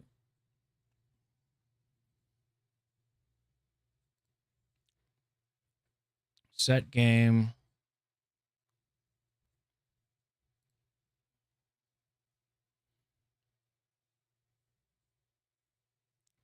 Copy that. Status update button.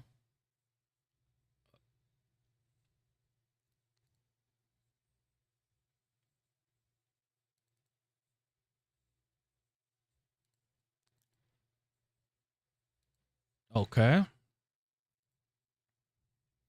And then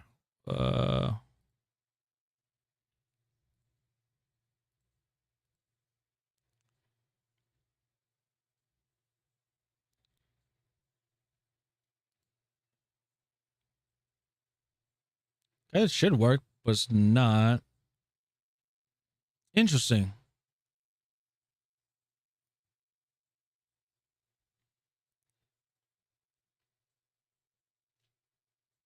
Oh man, do I need a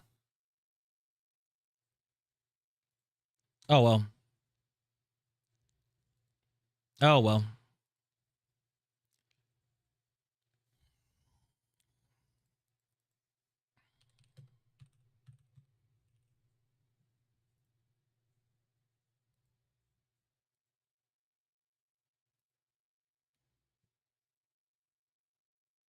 All right, let me change something, chat. Okay, now what the now it's working?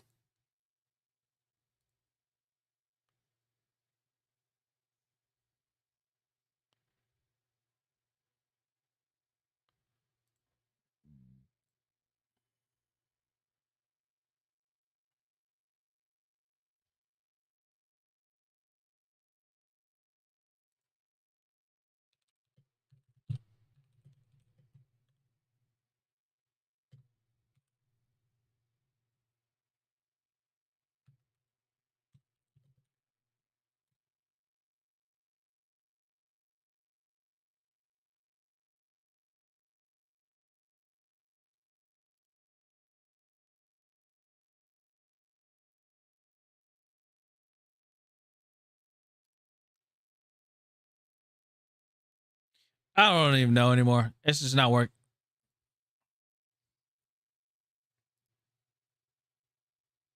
It changed and then it changed back.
That is weird.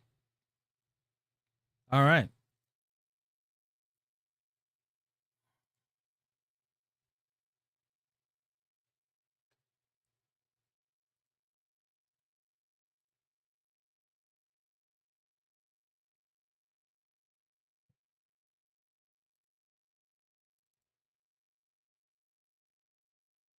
Martin Luther King.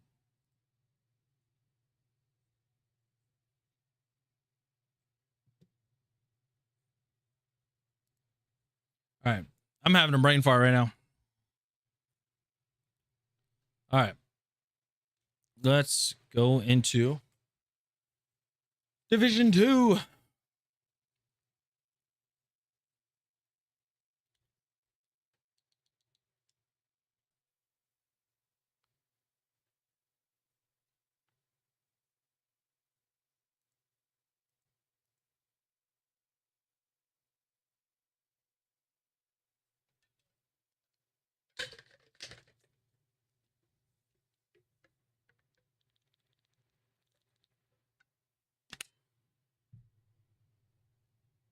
Ooh.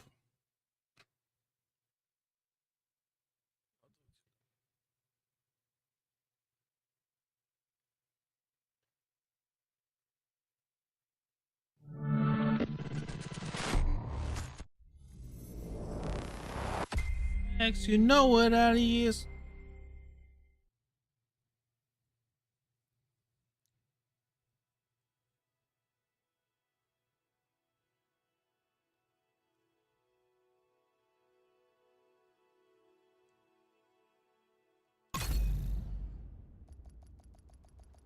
Well, after this, I gotta after stream, I gotta pay my bills. Gotta pay the bills.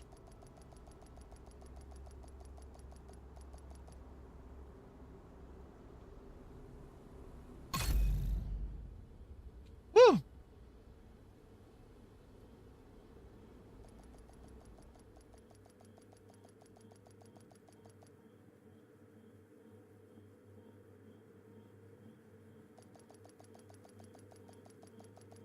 I shine, I flicker.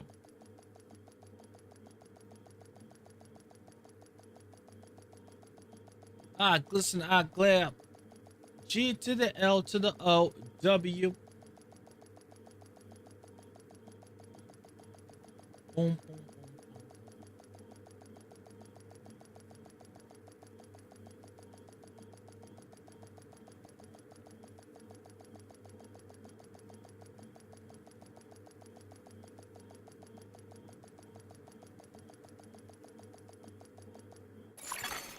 Safe area detected.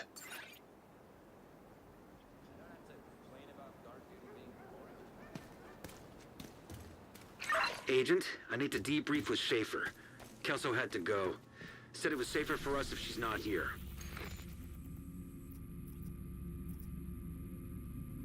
Let's see here.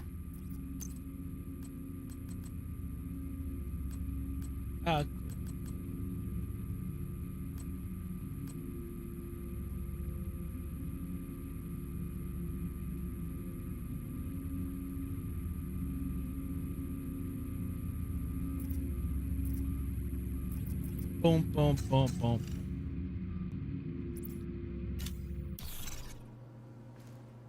Everything is priced to move.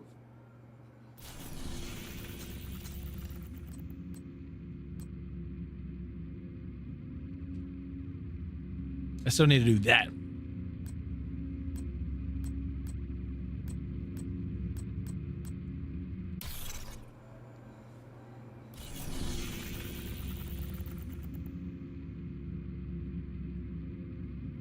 Okay, so we go back to what is it? Oh. All right, let's do back here.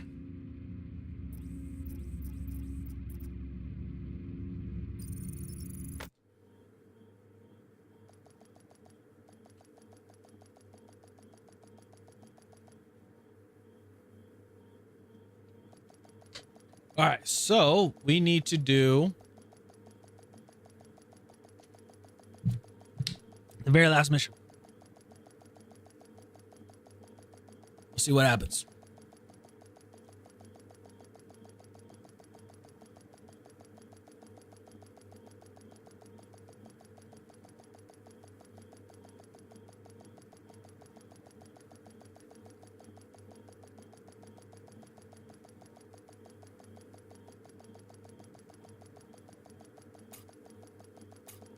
Woo!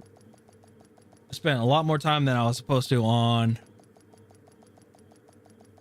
No, it's about right. Usually, so what I'm trying to do is every what I'm trying to do is every single time start stream like game industry stuff and then going into the games.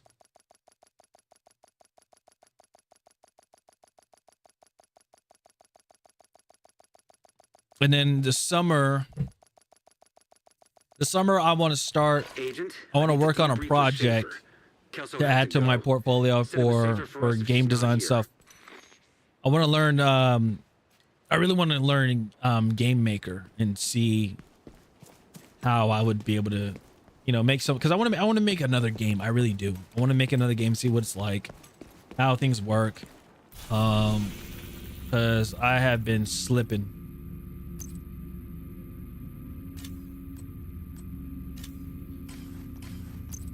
Yeah, I seriously, I have been slipping. I've been lacking on, because when you're working at a game industry, like a studio, like obviously you got your NDA and stuff, but then also you have to,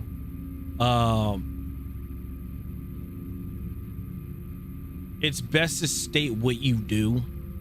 You could just, people could try to hide it and stuff, but the issue is, it's like for me, they're like, you can work on a game and everything, but if you try to sell it, it's a conflict of interest. EA has a conflict of interest team, which is nice. And that's like the first people I talked to. So I said, hey, I do game development and stuff like that, or not game development, game design, and I really want to like keep some stuff fresh. And they're like, yeah, you can work on stuff, but things you can never publish it. And And the thing is, say for instance, you're working on a game and then you wait until you leave, wait until I leave EA, or wait until my contract with EA is done, and then try to publish a game, then I could potentially get sued, I could potentially get sued by EA because I was working on a game, even though I didn't use their computer or anything, but like I was making a game while I was employed. Agent in need of backup. And that could be a big issue.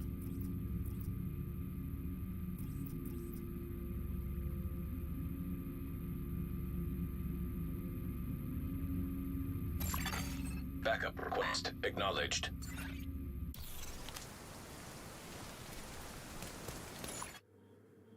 So that's one of the big things there when it comes to working in the industry.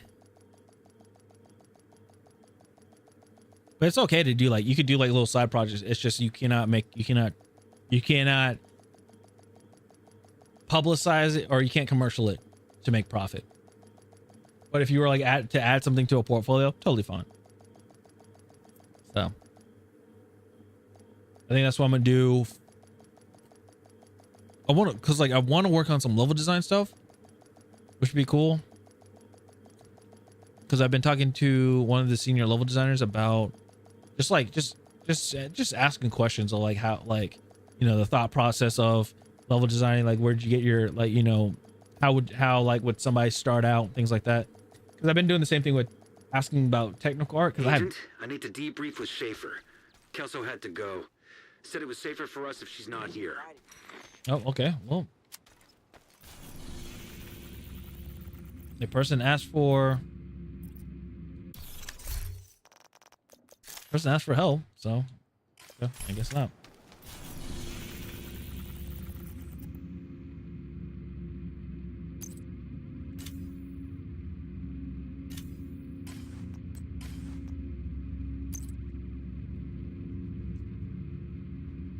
Oh, man. But I heard it was crazy for like other studios and stuff. So it's like, if you are, why am I playing Division 1? I'm not playing Division 1. I'm playing Division 2.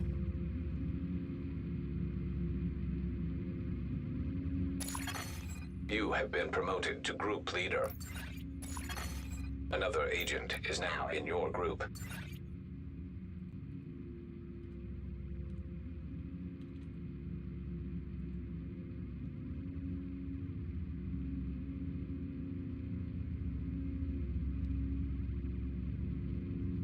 There we go. Now it works.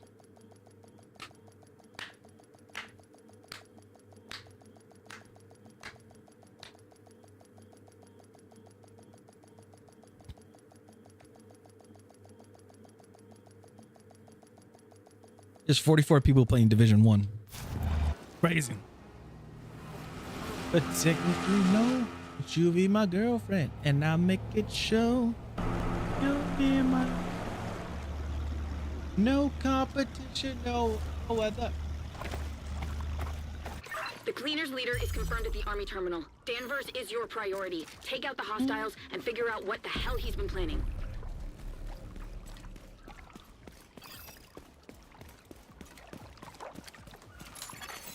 Hostiles detected.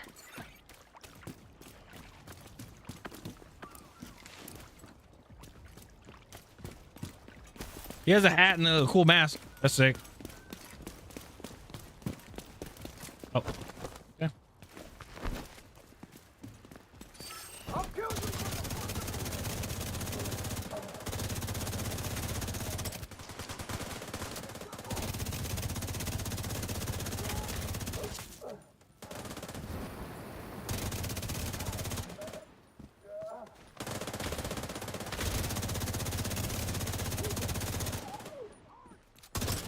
Oh shit.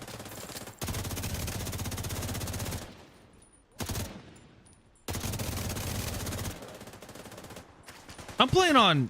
Okay.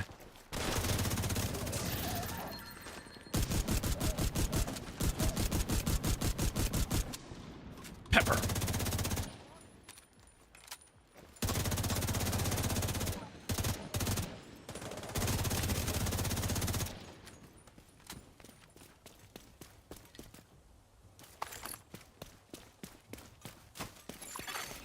Additional hostiles detected.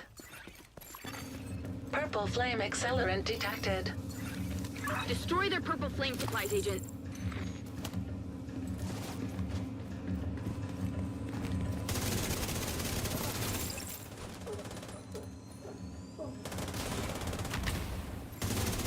Weak point destroyed. Weak point destroyed. There's another one.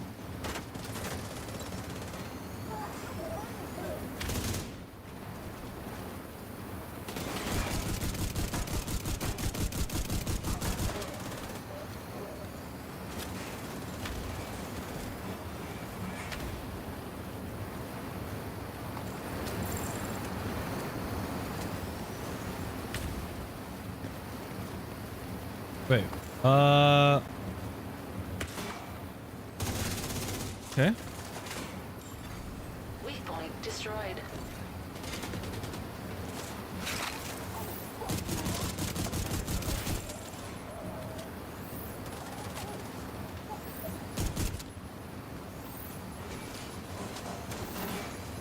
Is that? I don't know if that's.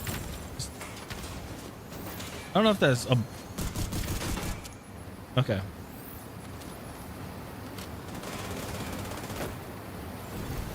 Weak point destroyed. Structural damage to purple flame containment system detected. Nobody fire! Explosion risk inevitable. Agent, get out of there. Push through the main gates ahead. We need to find Danvers. Portable electronic device detected. Electronic device detected. Grant is effective. His deep fakes are perfect. He is highly creative and very good at managing his team without getting inked. Hostile radio intercepted. Division breached the terminal. Seal the gates and activate the defenses. All key personnel report for extraction. This is not a drill. Key personnel? Agent confirmed. Danvers is on site and on the move. Warning. Active turrets detected. Generator located nearby. Turret disabled. Additional turret still online.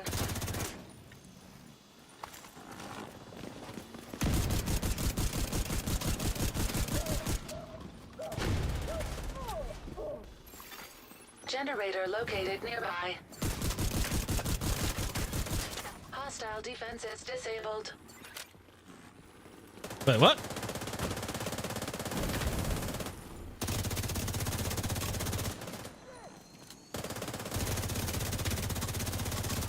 I like how they run sometimes. There's like, ah!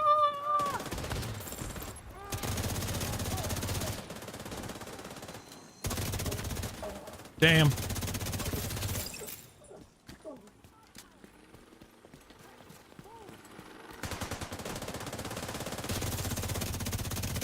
This is not really the smart way of taking cover.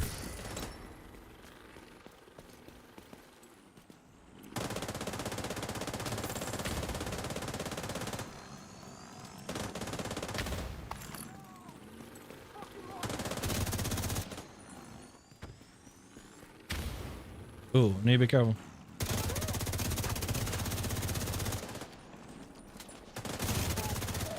More hostiles detected.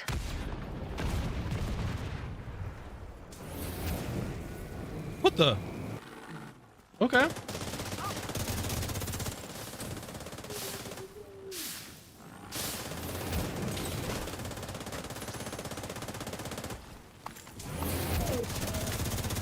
We need to find another way inside.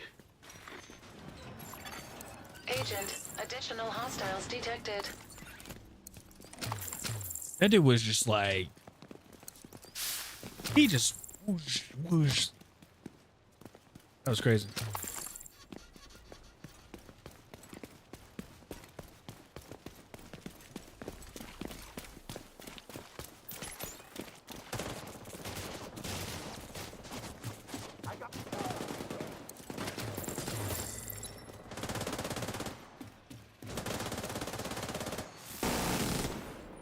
Oh. No! We're so far over there.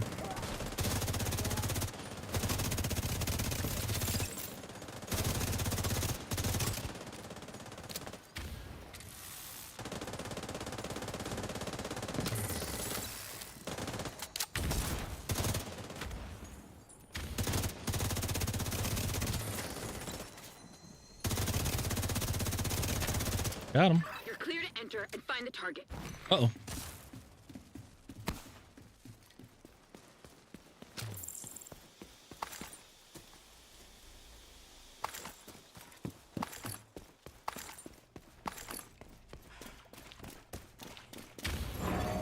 Lockdown protocols initiated.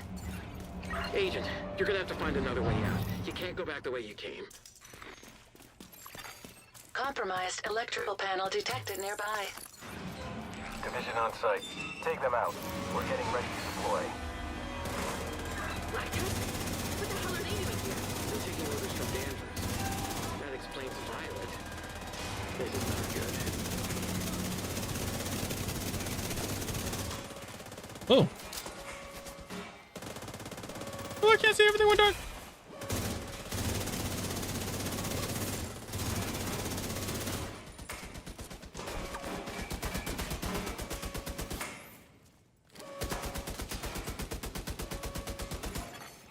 Unable to bypass electronic lock. The Black Tusk really don't want us to see what's on the other side of that door, huh? Agent, find a way to unlock that door.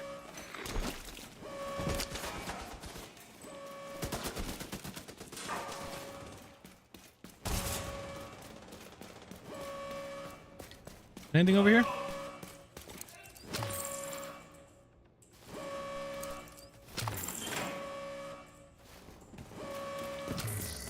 Comic jerk one more time.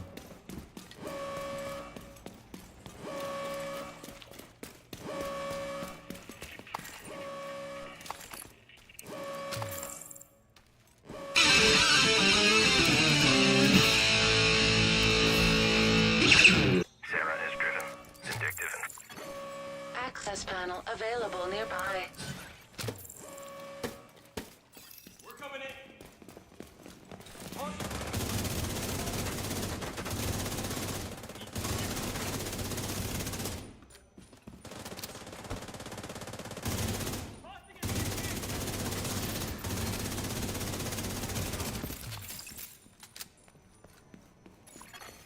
Door status update. Unlocked. Ooh, police M4? That thing was kitted out. Look at my soul. SMR signature detected. Perfect. What the hell is an SMR signature? Oh, just a small modular reactor. Nuclear reactor.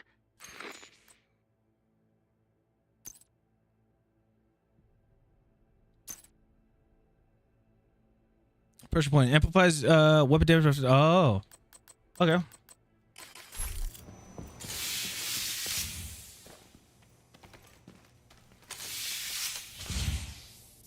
Now look at me. Look at me. SMR confirmed. Black Tusk mobile nuclear reactor on site. Holy shit. This could solve our power problems. With Petco out of commission, we need a stable source of power. Agent, stuck. secure that reactor.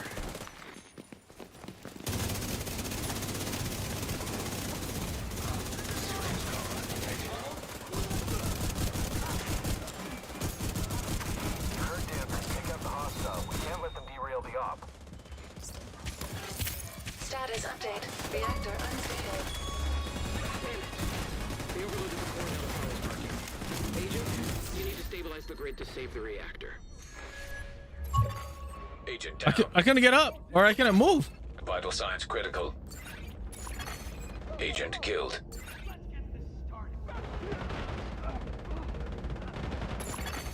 Agent down.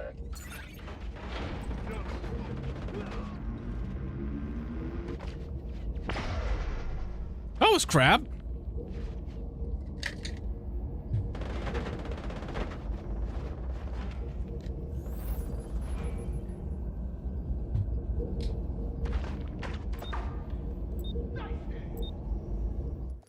Yeah, I couldn't get out. I was stuck. SMR signature detected. Perfect. What the hell is an SMR signature? Oh, just a small modular reactor. Nuclear reactor.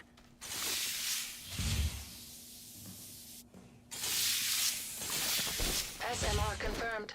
Black Tusk mobile nuclear reactor on site. Dude, what the hell? Holy shit. This could solve our power problems. With Penco out of commission, we need a stable source of Oh, power. is it one by one? Secure that reactor. Unit deployed. I'll destroy it. Shit.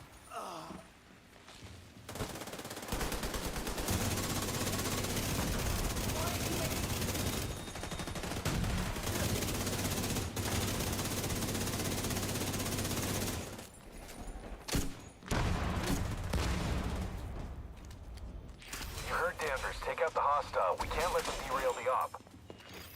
Keep your eyes open. Status update. Reactor unstable. Damn it. They overloaded the core, now the power's arcing. Agent, you need to stabilize the grid to save the reactor.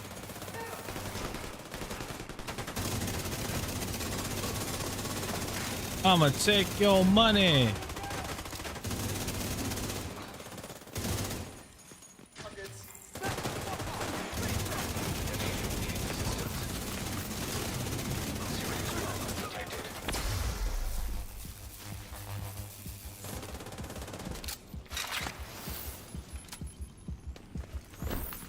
The power's still unstable.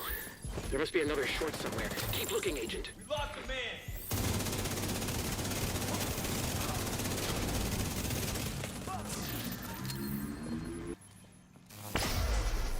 Oh, okay. Status update. Reactor stable. We got another Lud. Agent down. Oh, shit.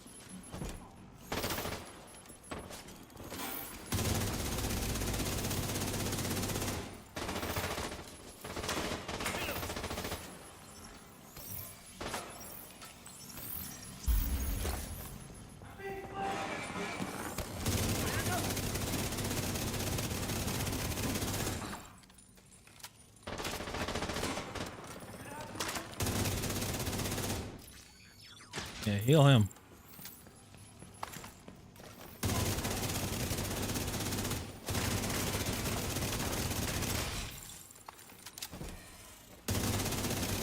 Agent, you're clear. Keep going.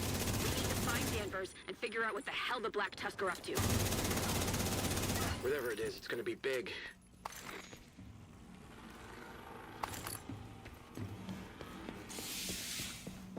Tell Jelly, bring the juice. We about to get lit. Agent, you're a good soldier. You should join us. Don't you wanna Always be on the right working side of out. history? They're approaching the courtyard. Where's it Get into position and stop them. We're almost ready to deploy. I think we can do it. Shit, I talking might be true. Upstairs, I got some. So I got them for you.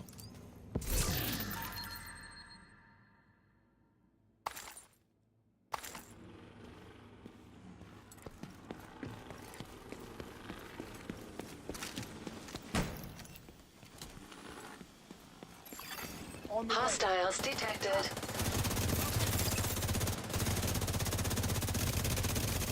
I'll take it out of play. Oh, excuse me. Oh, sorry about it. Thank you.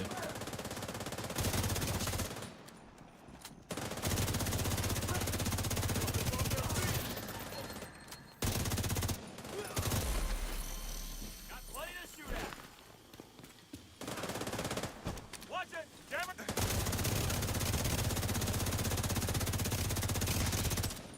Agent, we got a nuclear reactor powering something that is ready to deploy. Follow that power line. What about a nuke? Has Theo shown you what's in the box yet? You trust him so What's much. in the you're willing to die box? for him. But do you even have a clue what he's been cooking up in that basement bunker of his? Scan complete. Multiple Black Tusk warhounds detected. Status offline. That's not good. This is too Oh. much hardware and cheating for a Ooh, Scientist, you almost got shot. What the hell are they doing here? Oh.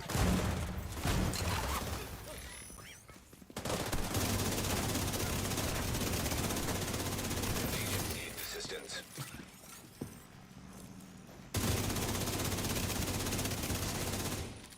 task workstation on encrypted network detected. Agent, have Anna hack the workstation. Maybe we'll have intel to help us figure out what the Black Tusk are doing.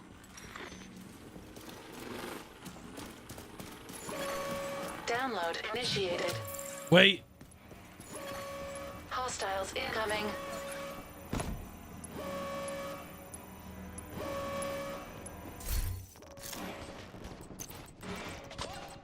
I think I need to pull Big Baby out. Agent, Warhound activated.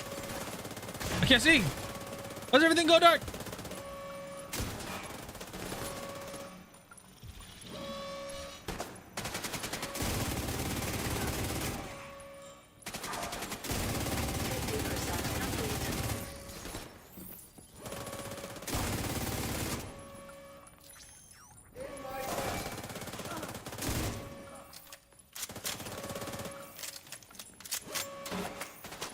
Oh, this thing. Nope, down.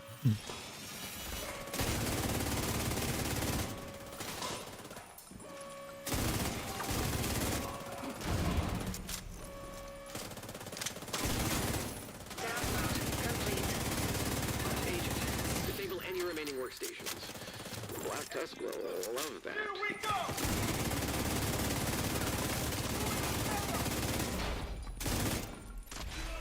System disrupted.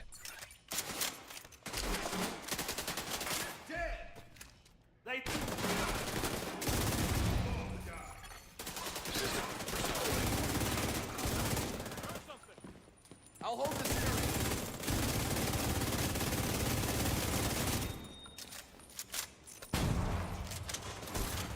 Workstation destroyed. Workstation destroyed.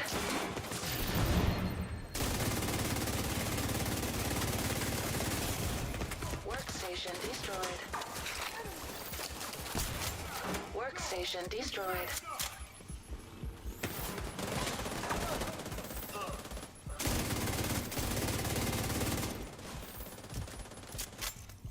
What you trying to do?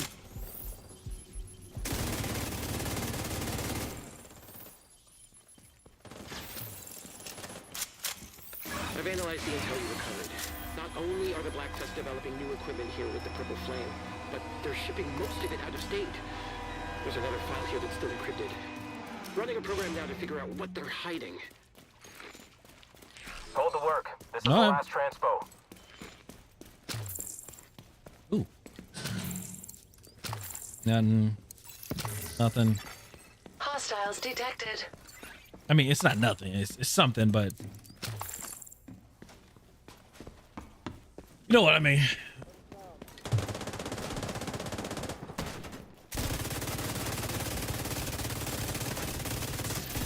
Yo, girl was looking at me.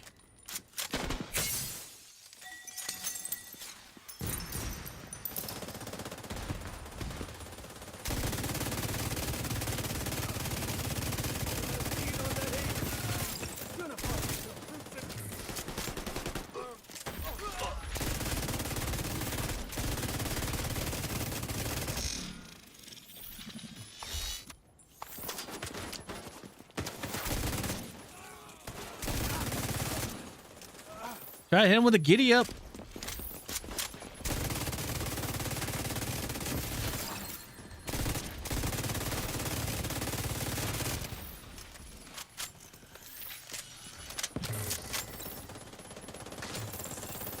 Disconnect the backup power supply and get ready for liftoff.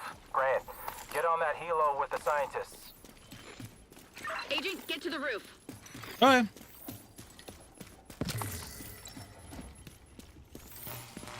Manny's a good man.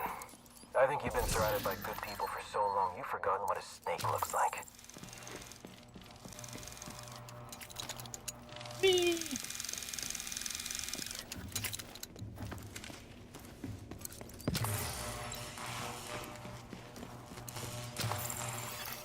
Electrical hazard detected. I need to go back through the intel. There's schematics. The cables must be connected to one of these experiments. Man, he just the guy I'm teamed with, he don't explore unless you already been through it. He probably been through it already. But I'm like, man, he just does not explore at all. Oh, Hostiles detected.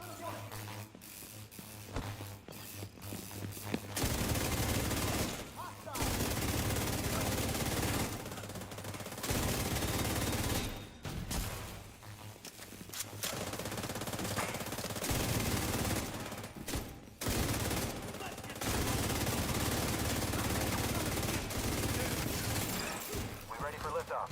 Almost. Just need to do a few safety checks and we're ready to go. Agent, you need to get to the roof. If they lift off, we'll lose Danvers. where'd I go? Wait, how'd you?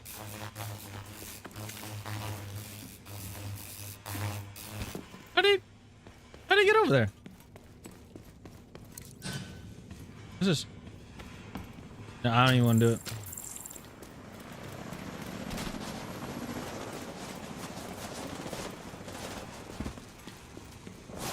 Oh, I'm stupid. I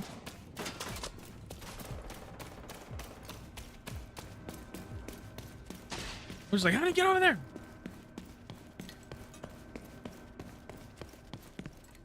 Okay, seriously. What the hell needs this much power? I feel like it's going to be something bad.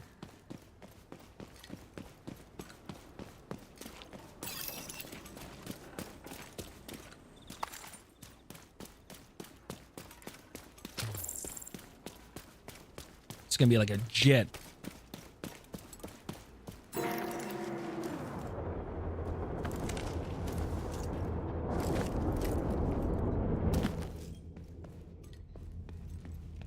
He just missed.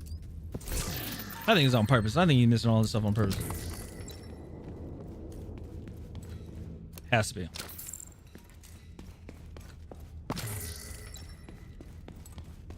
Clear for liftoff. Excellent. Route is clear. We should reach the target in 15 minutes. What the? Target? Oh, fuck. They have a Zeppelin. All personnel still on the ground. Get to the roof and stop that agent. No. There are purple flame bombs in the Zeppelin. There's a Zeppelin. Watch out, agent. The Zeppelin just fired a purple flame bomb. Targeting the Grenade! Grenade!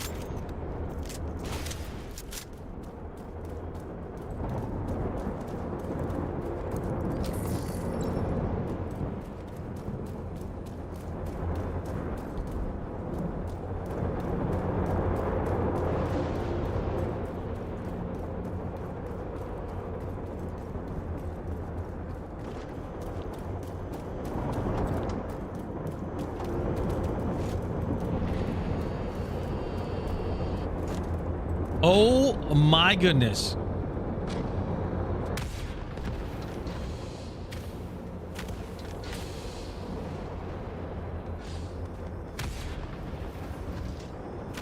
Well, it's telling us to secure it. That.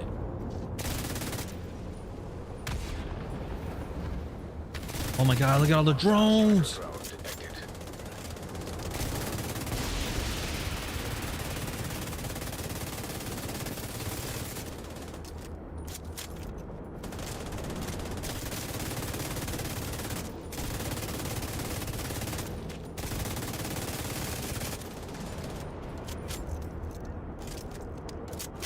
Bro, what? Why does this remind me of it's like something from Batman?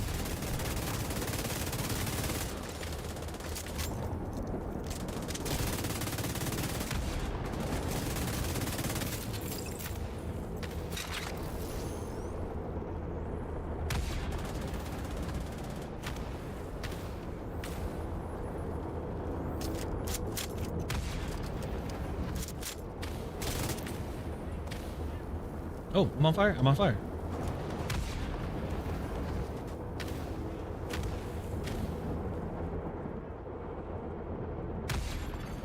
Inactive surface-to-air missiles detected. Anna, blow that fucker out of the sky. Where is it? Oh. Accessing surface-to-air missiles.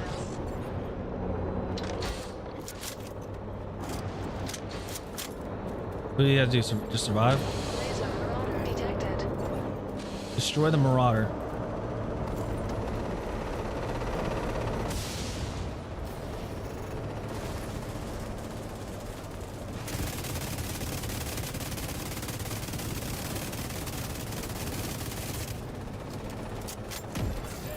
Laser marauder destroyed.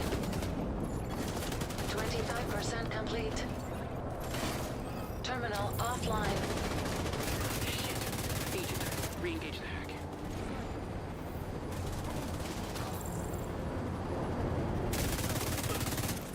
Cover me!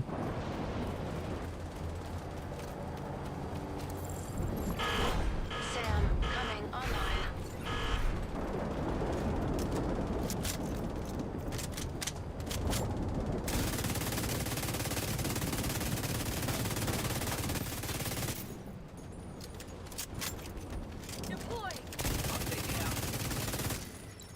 I've accessed the Zeppelin security system and plan. We've got a small window where it will be in range of the SAMs.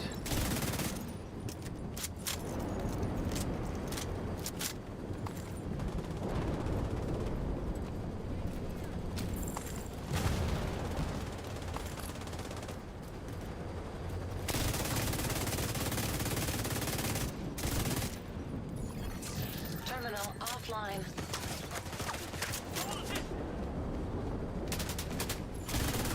Sam coming online. Dude, die! Take out the road Jeez. before they get the SAMs back online. 75% complete. Serious trauma detected. Agent incapacitated.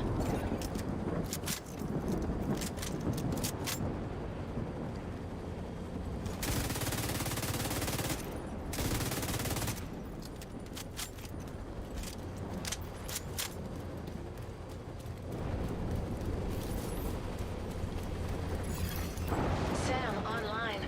Console is unlocked and ready for agent to target and launch. Come on, Agent. Get that son of a bitch to Danvers.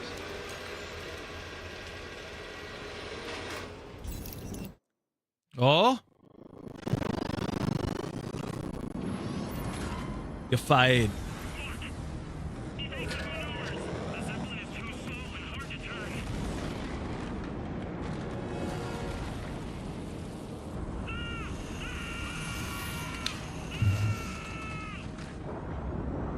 Whoosh. Oh. Ooh, pretty. Holy shit. You did it. You saved us. You killed Danvers. Thank you, Agent.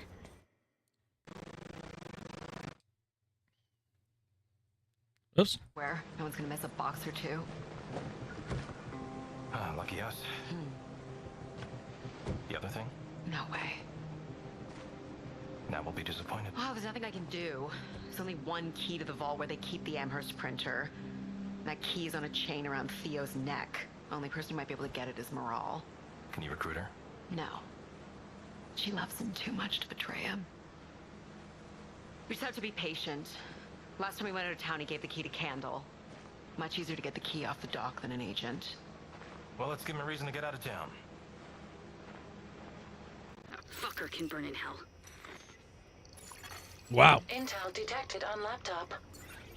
Agent, clear the site and signal bell for extraction. Hometown hero. Liberate all Brooklyn's main and secondary locations. Yang.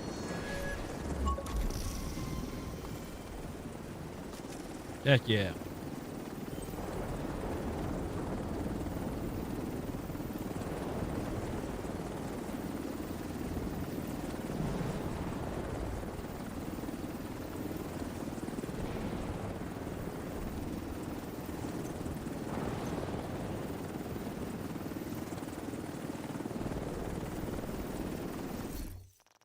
Let me see this.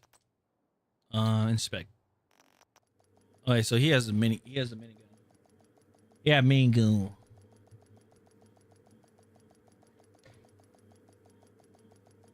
Hmm.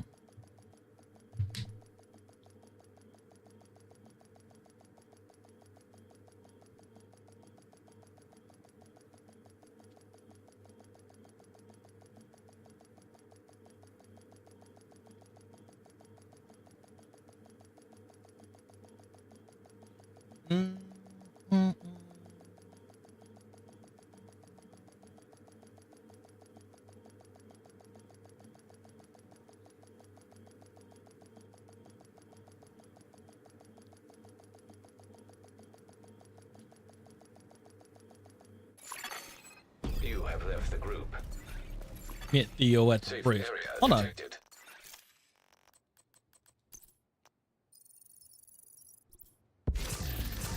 Ooh.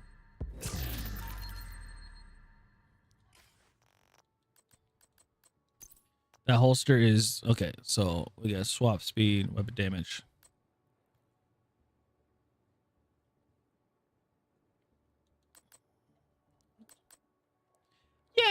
Yeah.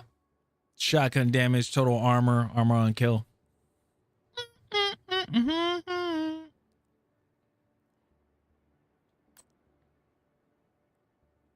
So hot, so hot. All right, let me go to.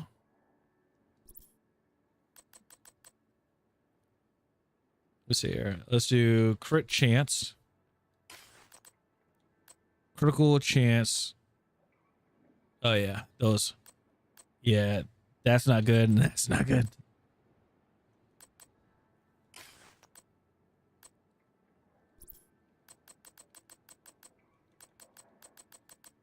So it's just those ones. Okay.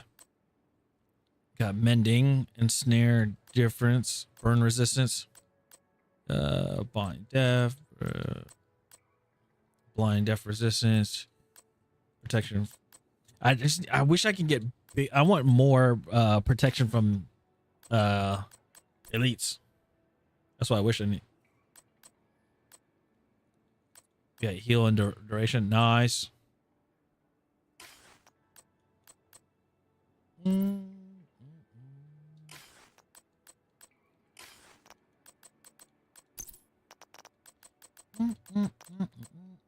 Big show. We got LMG damage, and then we got damage target to cover. Okay. I might get rid of that. The black market, we're getting rid of that. MG5 in sync. Hitting an let's see. Hitting an enemy 50, I don't know. Killer. Headshot damage. So we got LMG damage in it.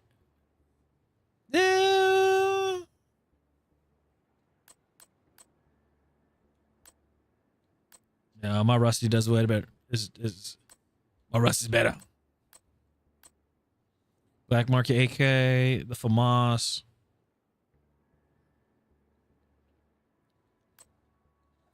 G36, no. Enhance, no. Where they at? Where they at? Where they at? The Honey Badger. Where they at? What? Optimus. Weapon damage increased by 3.5% for every 10% ammo missing from the magazine. Oh. Yeah. Oh, got another lead. Perfect streamline, right? Yeah, I keep getting those.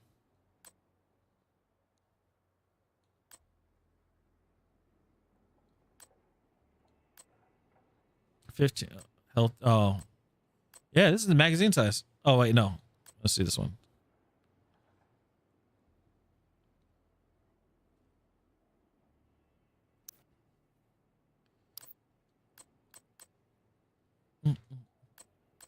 Police M4. Keep that one.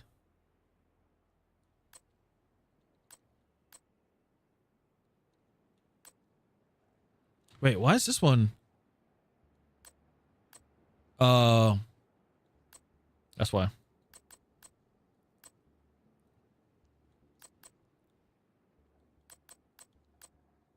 The relic. Not great.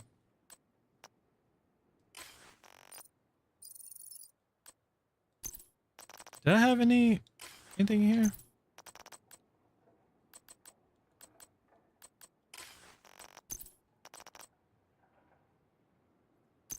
Keep that.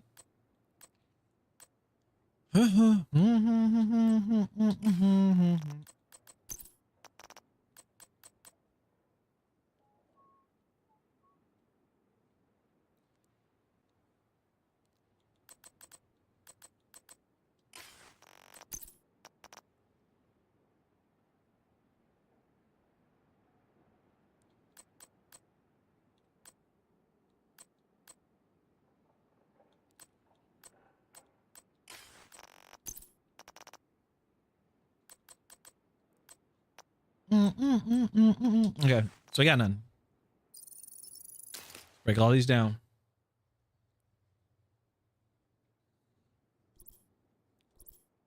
All right. Let's get all these out of here.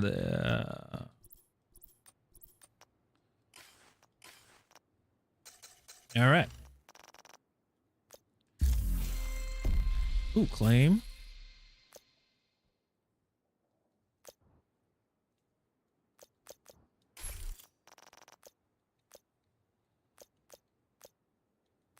Let's see here. What are we gonna get? A weapon, or are we gonna get armor? Armor.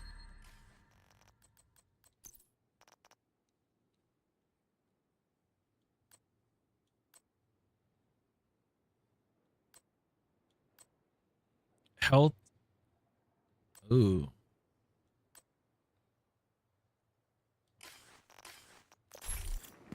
Where is... Oh, wait. Oh, yeah. I forgot. I still need to go.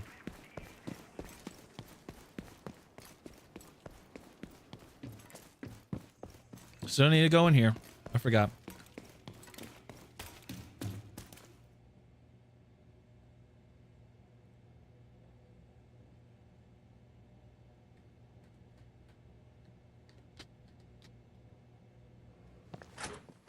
Hey! You didn't tell her it was here? What the fuck is wrong with you, Theo? Uh-oh. Show me. Remember, it's just a tool. It's only a weapon in the wrong hands. That bullshit is gonna get us killed. Don't be ridiculous.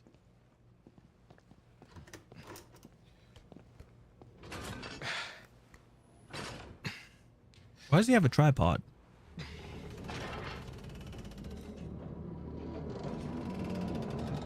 Oh?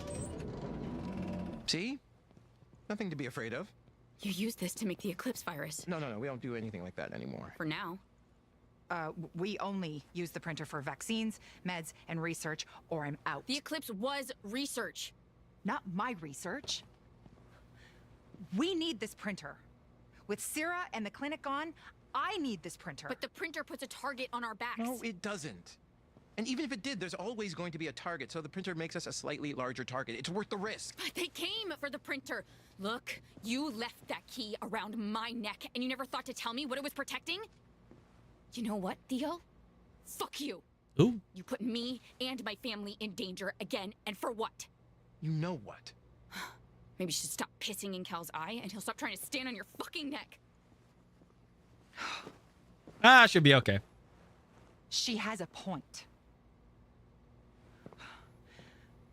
We need pertussis vaccines. You bring them to me when you're done.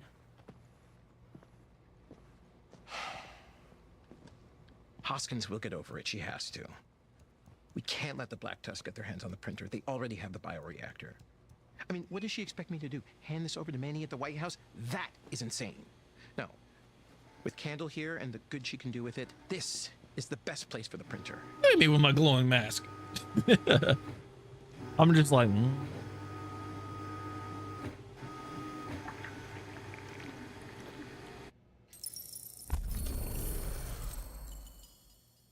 All right. Watch level up. Nice.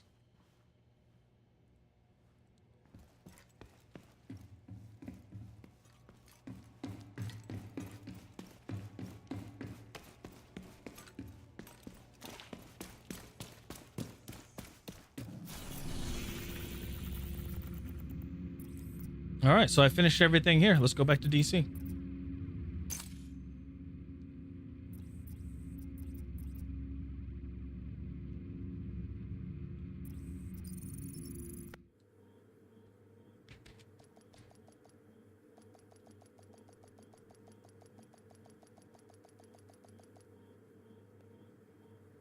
Heck yeah.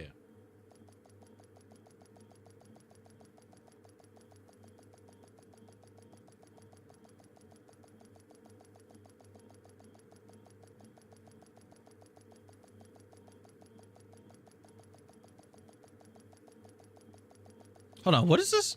The wording for this Twitch setting is confusing. You're not paying to offer a discount on subs to your viewers. You'll receive regular percentage split but of the discounted amount. Example, sub the sub is discounted from $7 to $5. You get your sub Entering split safe area. of $5, not 7, meaning Twitch isn't subsidizing. Yeah, that's weird. Agent, I need to debrief with Schaefer. Kelso had to go. Said it was safer for us if she's not here.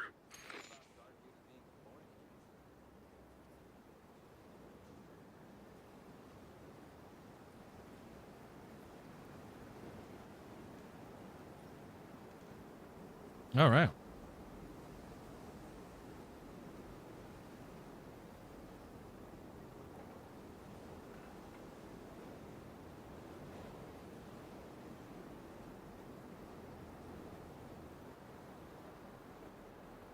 Damn.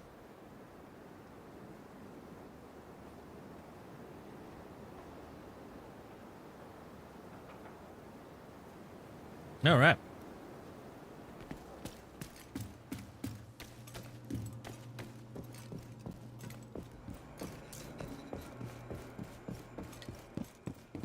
You looking for something special? I think I need to go. Was it? Yeah, expertise. Knee pads.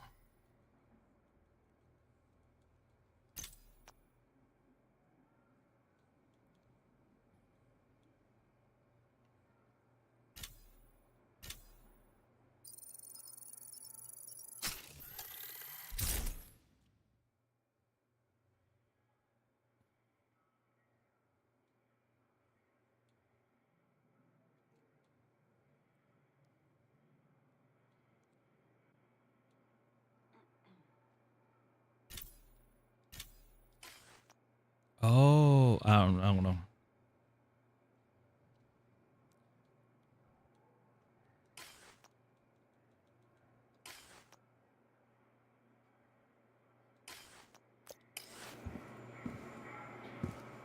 Need help crafting something?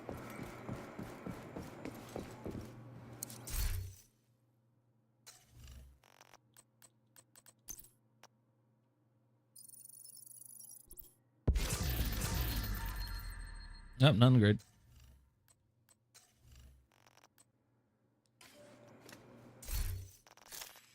Let's see.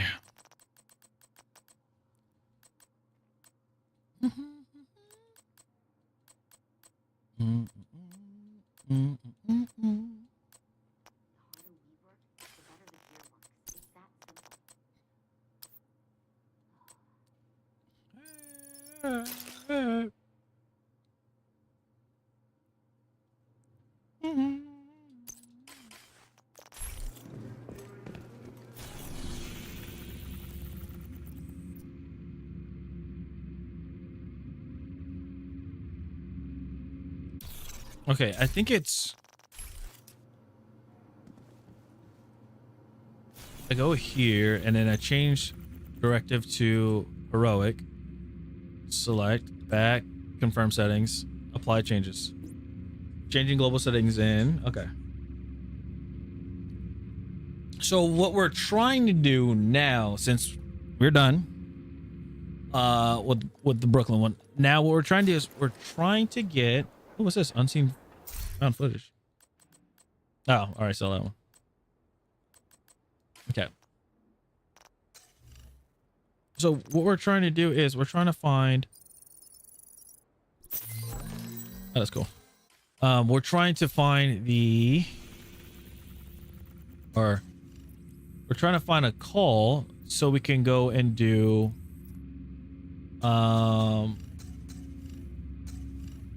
an area on... not legendary, but on heroic. That's what we're trying to do. So, down here...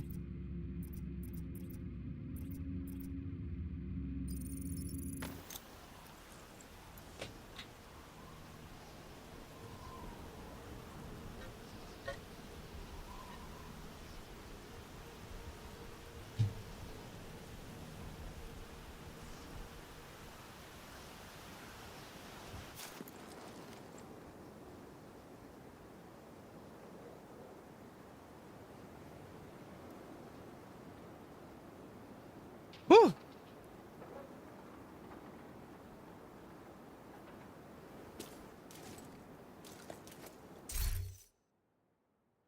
right, mission on heroic. Now, Backup request sent.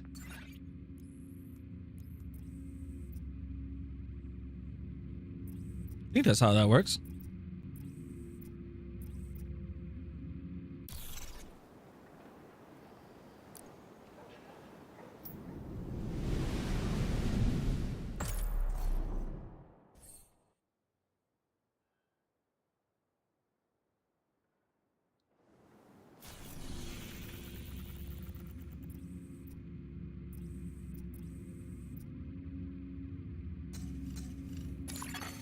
You are now group leader. An agent from your clan has joined your team. Oh no, I don't need somebody from the clan. Damn it.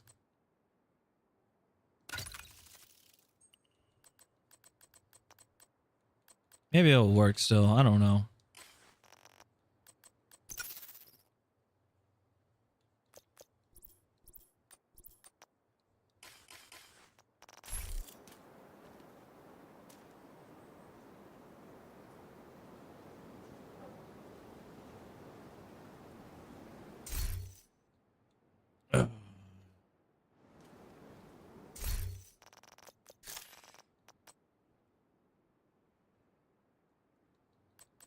What did he have?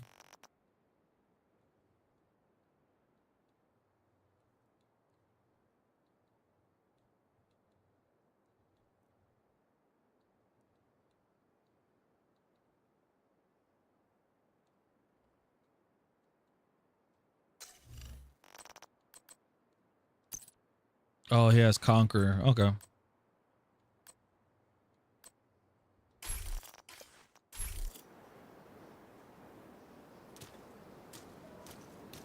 I don't know if this is gonna work though. Hold on.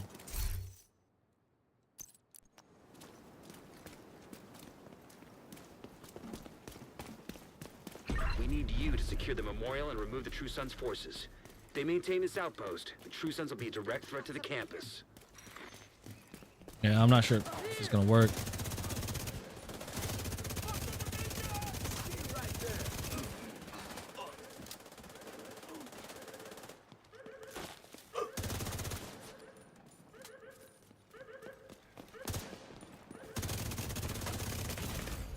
Immediate medical assistance needed.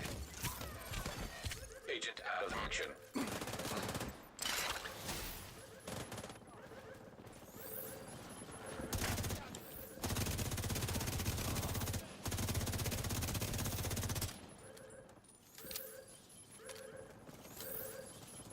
Got a visual on additional hostiles in the memorial compound. They're moving south. There's a gate between you. It looks closed from here.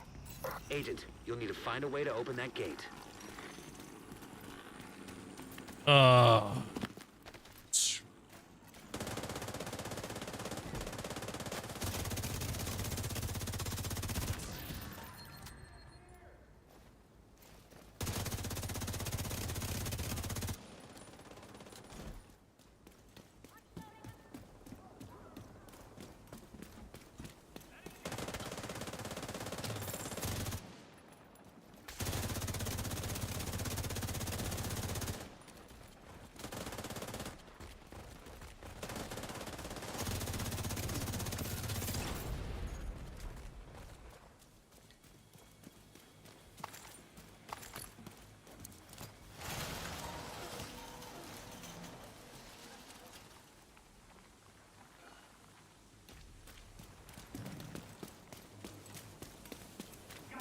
Pull up my pants and do the rock away.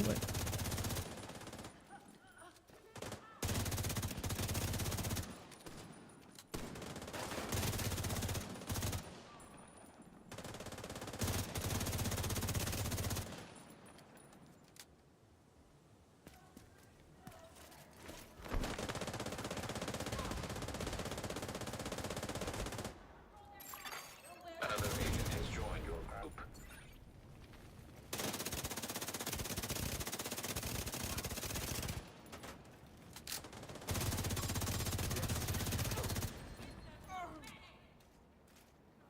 Walk around with metal detectors.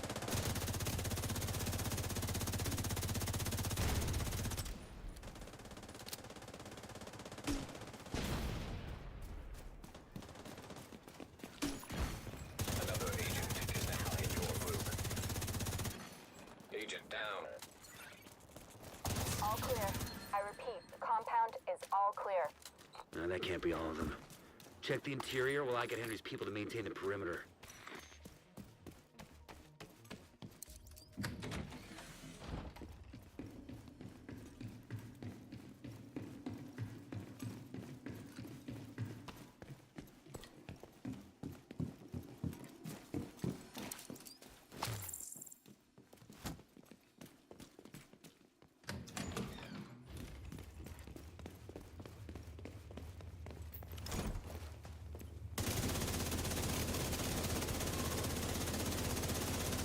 Yeah, I don't even know. Oh man, I really don't even know.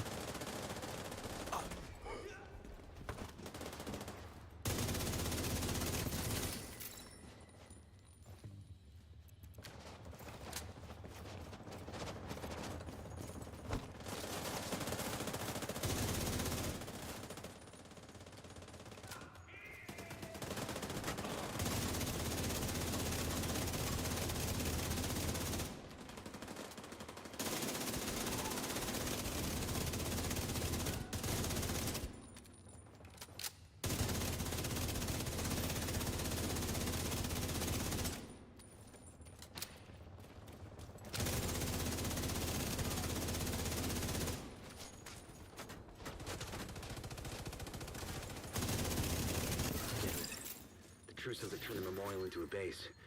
There's an area beneath you with increased security. Isaac can't access data on this location.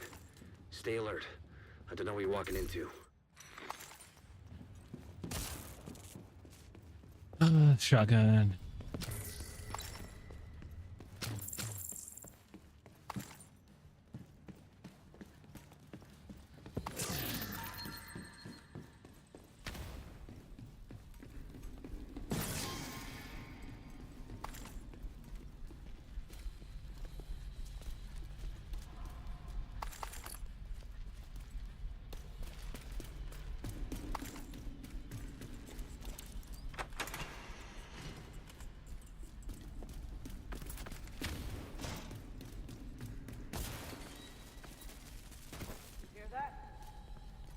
Fuck this noise.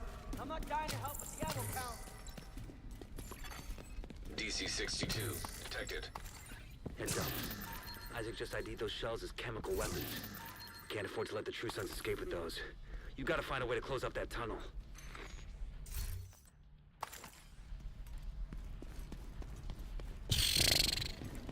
Ain't good.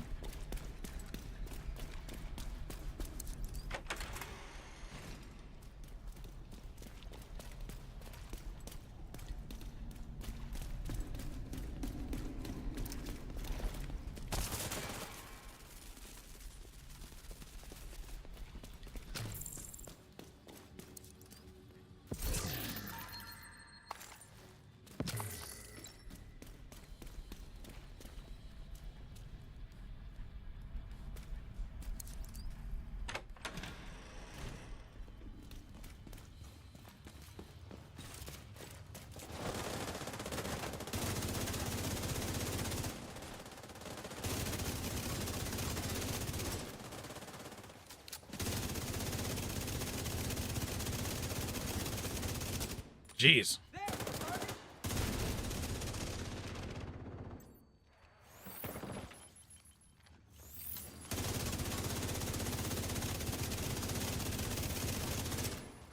Stay down.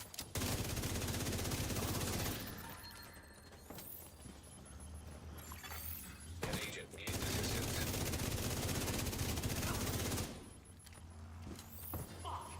I remember when I thought the shotgun I had was like, was it? Nope.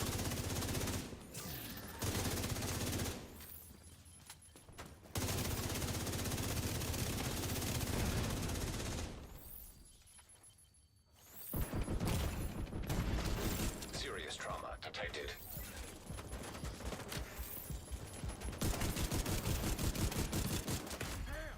Agent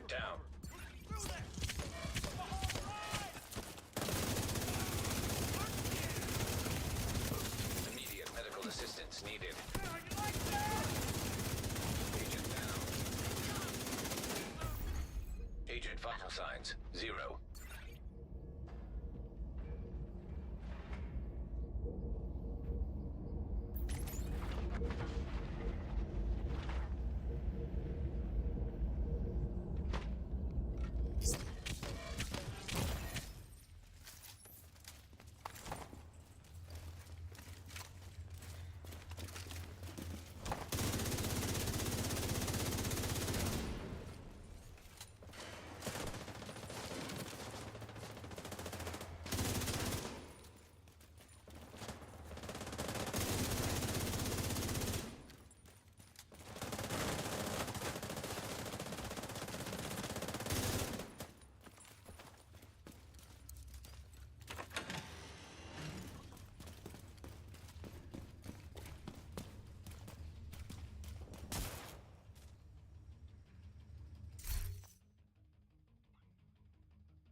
Get rid of that.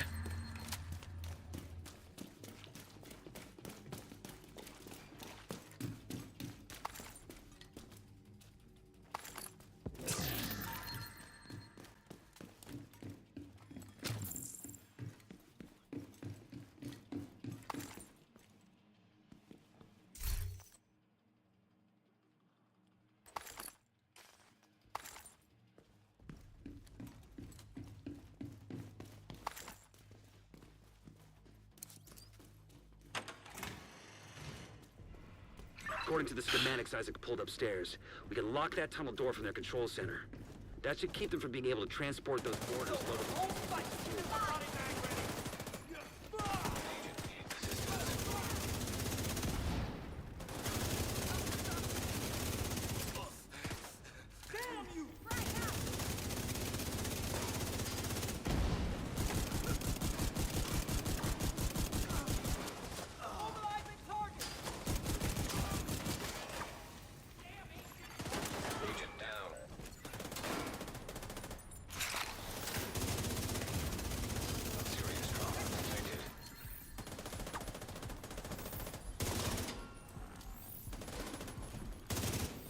Oh, where camera?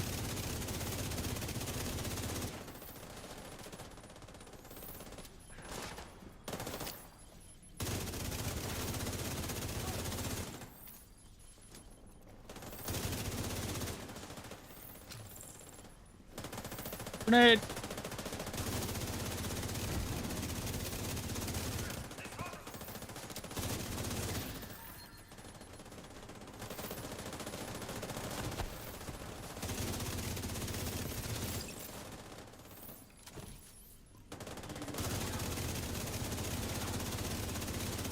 That's all I do. Allah, Allah, Allah.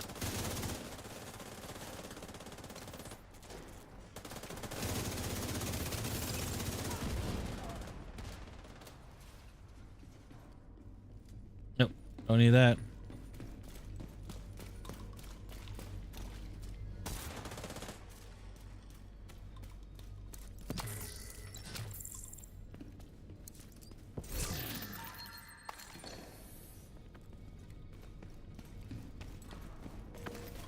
Clean as a whistle when I pull up in that Rolls Royce. Yeah, that should keep them from getting more of those mortars. You think closing the tunnel is smart? Fuck you! You locked yourself in with us. I'll make sure you rot down here.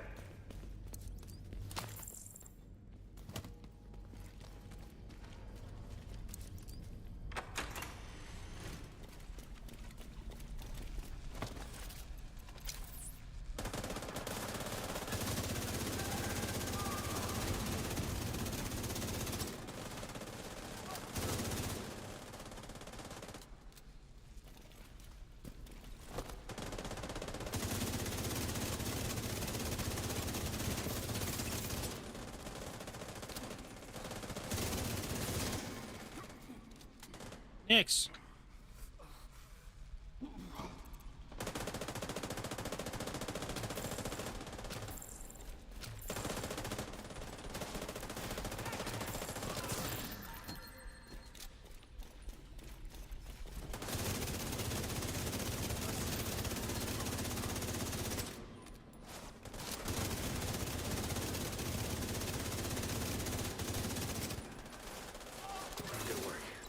want to head back up.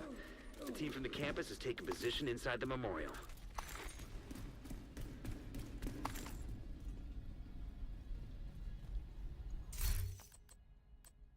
Win, baby, win.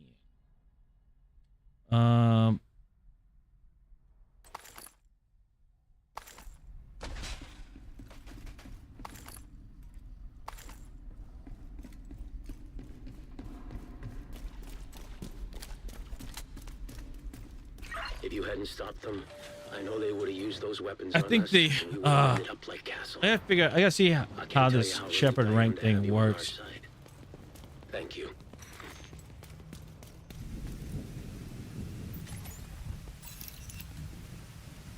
Today, we dealt a great blow to the True Sun's infrastructure.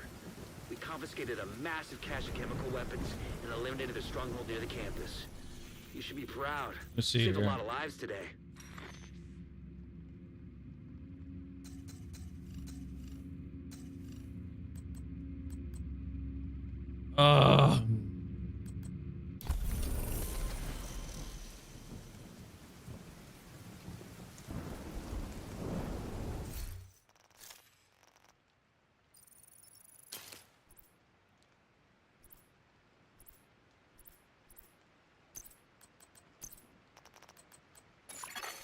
An agent is no longer in your group.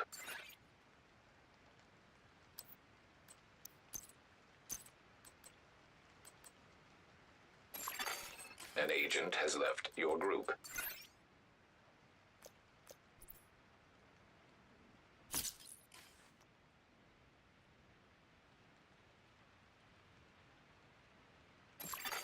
You are no longer in a group.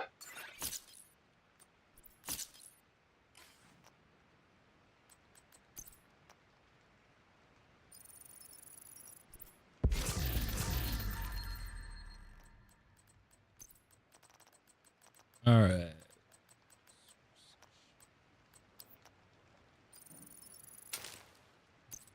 I need to figure out how this.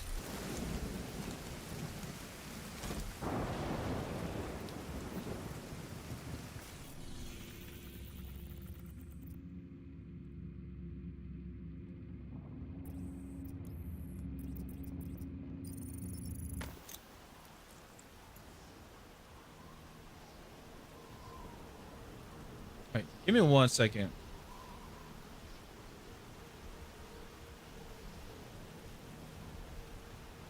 Division 2.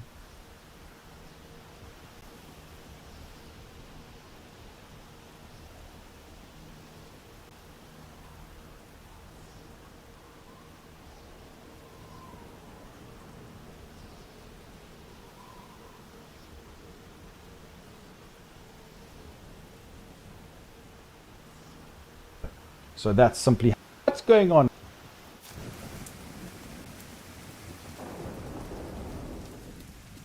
Okay, you guys are probably going to hear this as well. So let's see.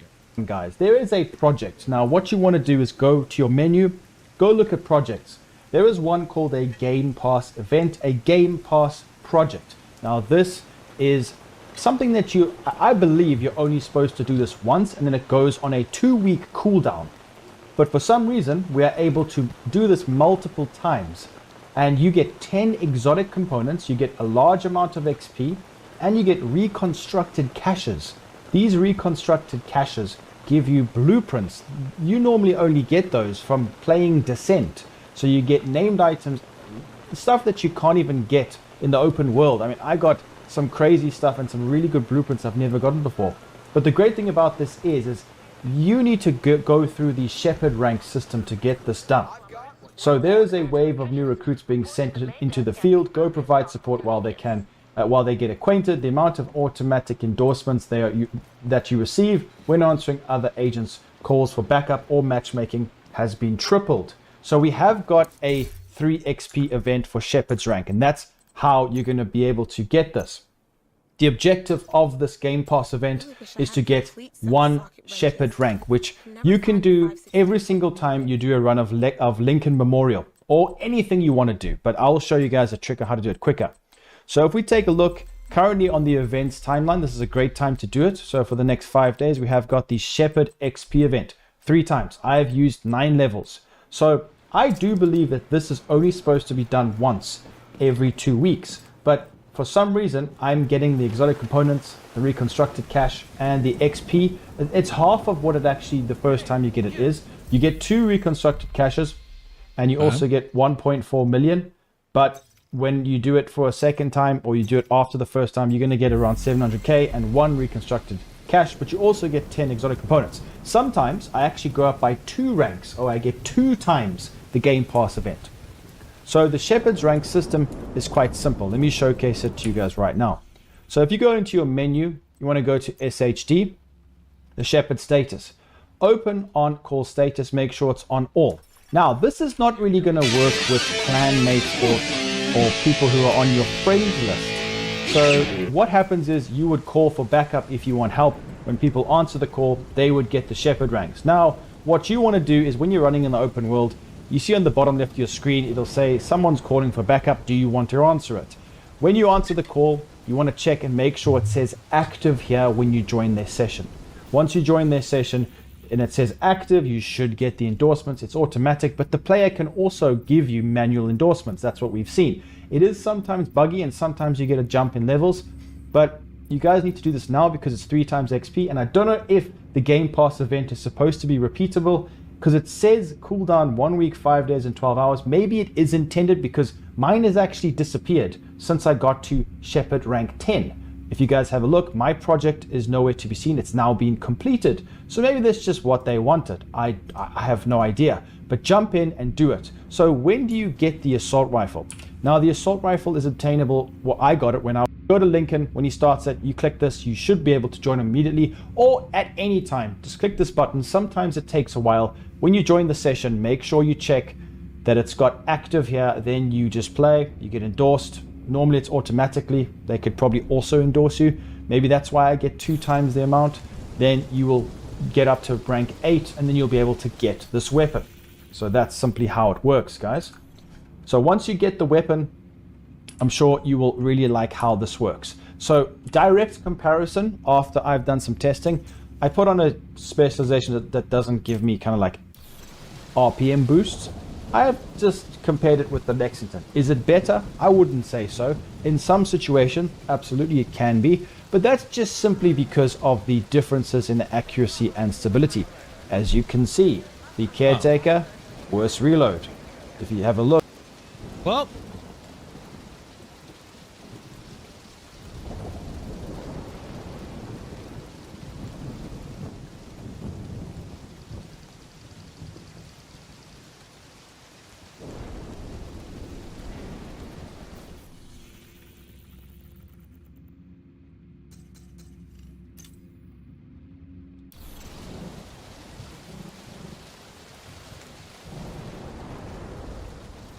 I don't think.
Oh, shoot.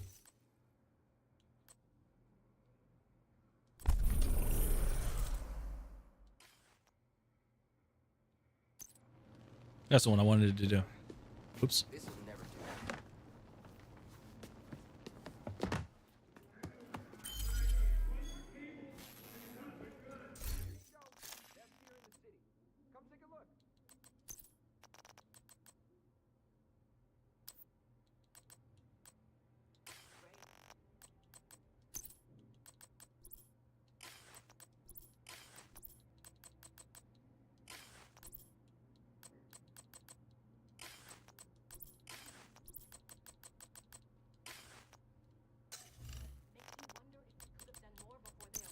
Did I get a apparel patch? I did.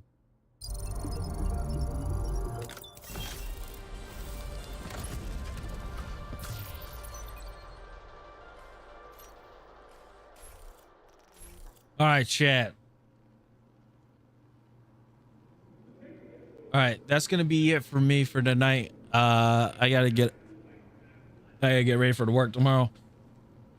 Ugh. But I'm gonna try the give me 1 second.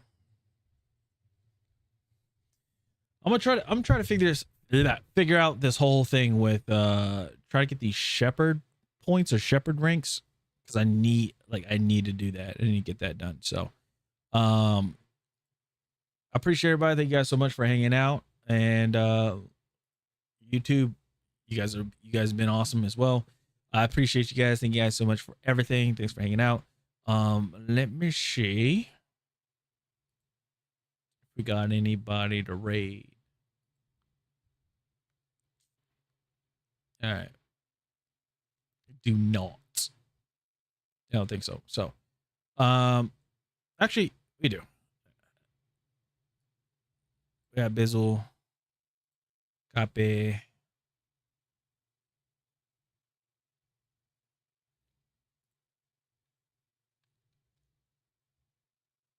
Yeah, we got Bizzle we can raid. So, go raid him. Go show him some love. All right. I appreciate you guys. Thank you guys so much for everything. Be on the lookout for YouTube video coming out tomorrow sometime. But yeah, I appreciate you guys. Thank you guys so much for everything, and I will see you guys later. All right, have a good one. Peace. Peace. Peace. Peace. Peace. Peace. Peace. Peace out.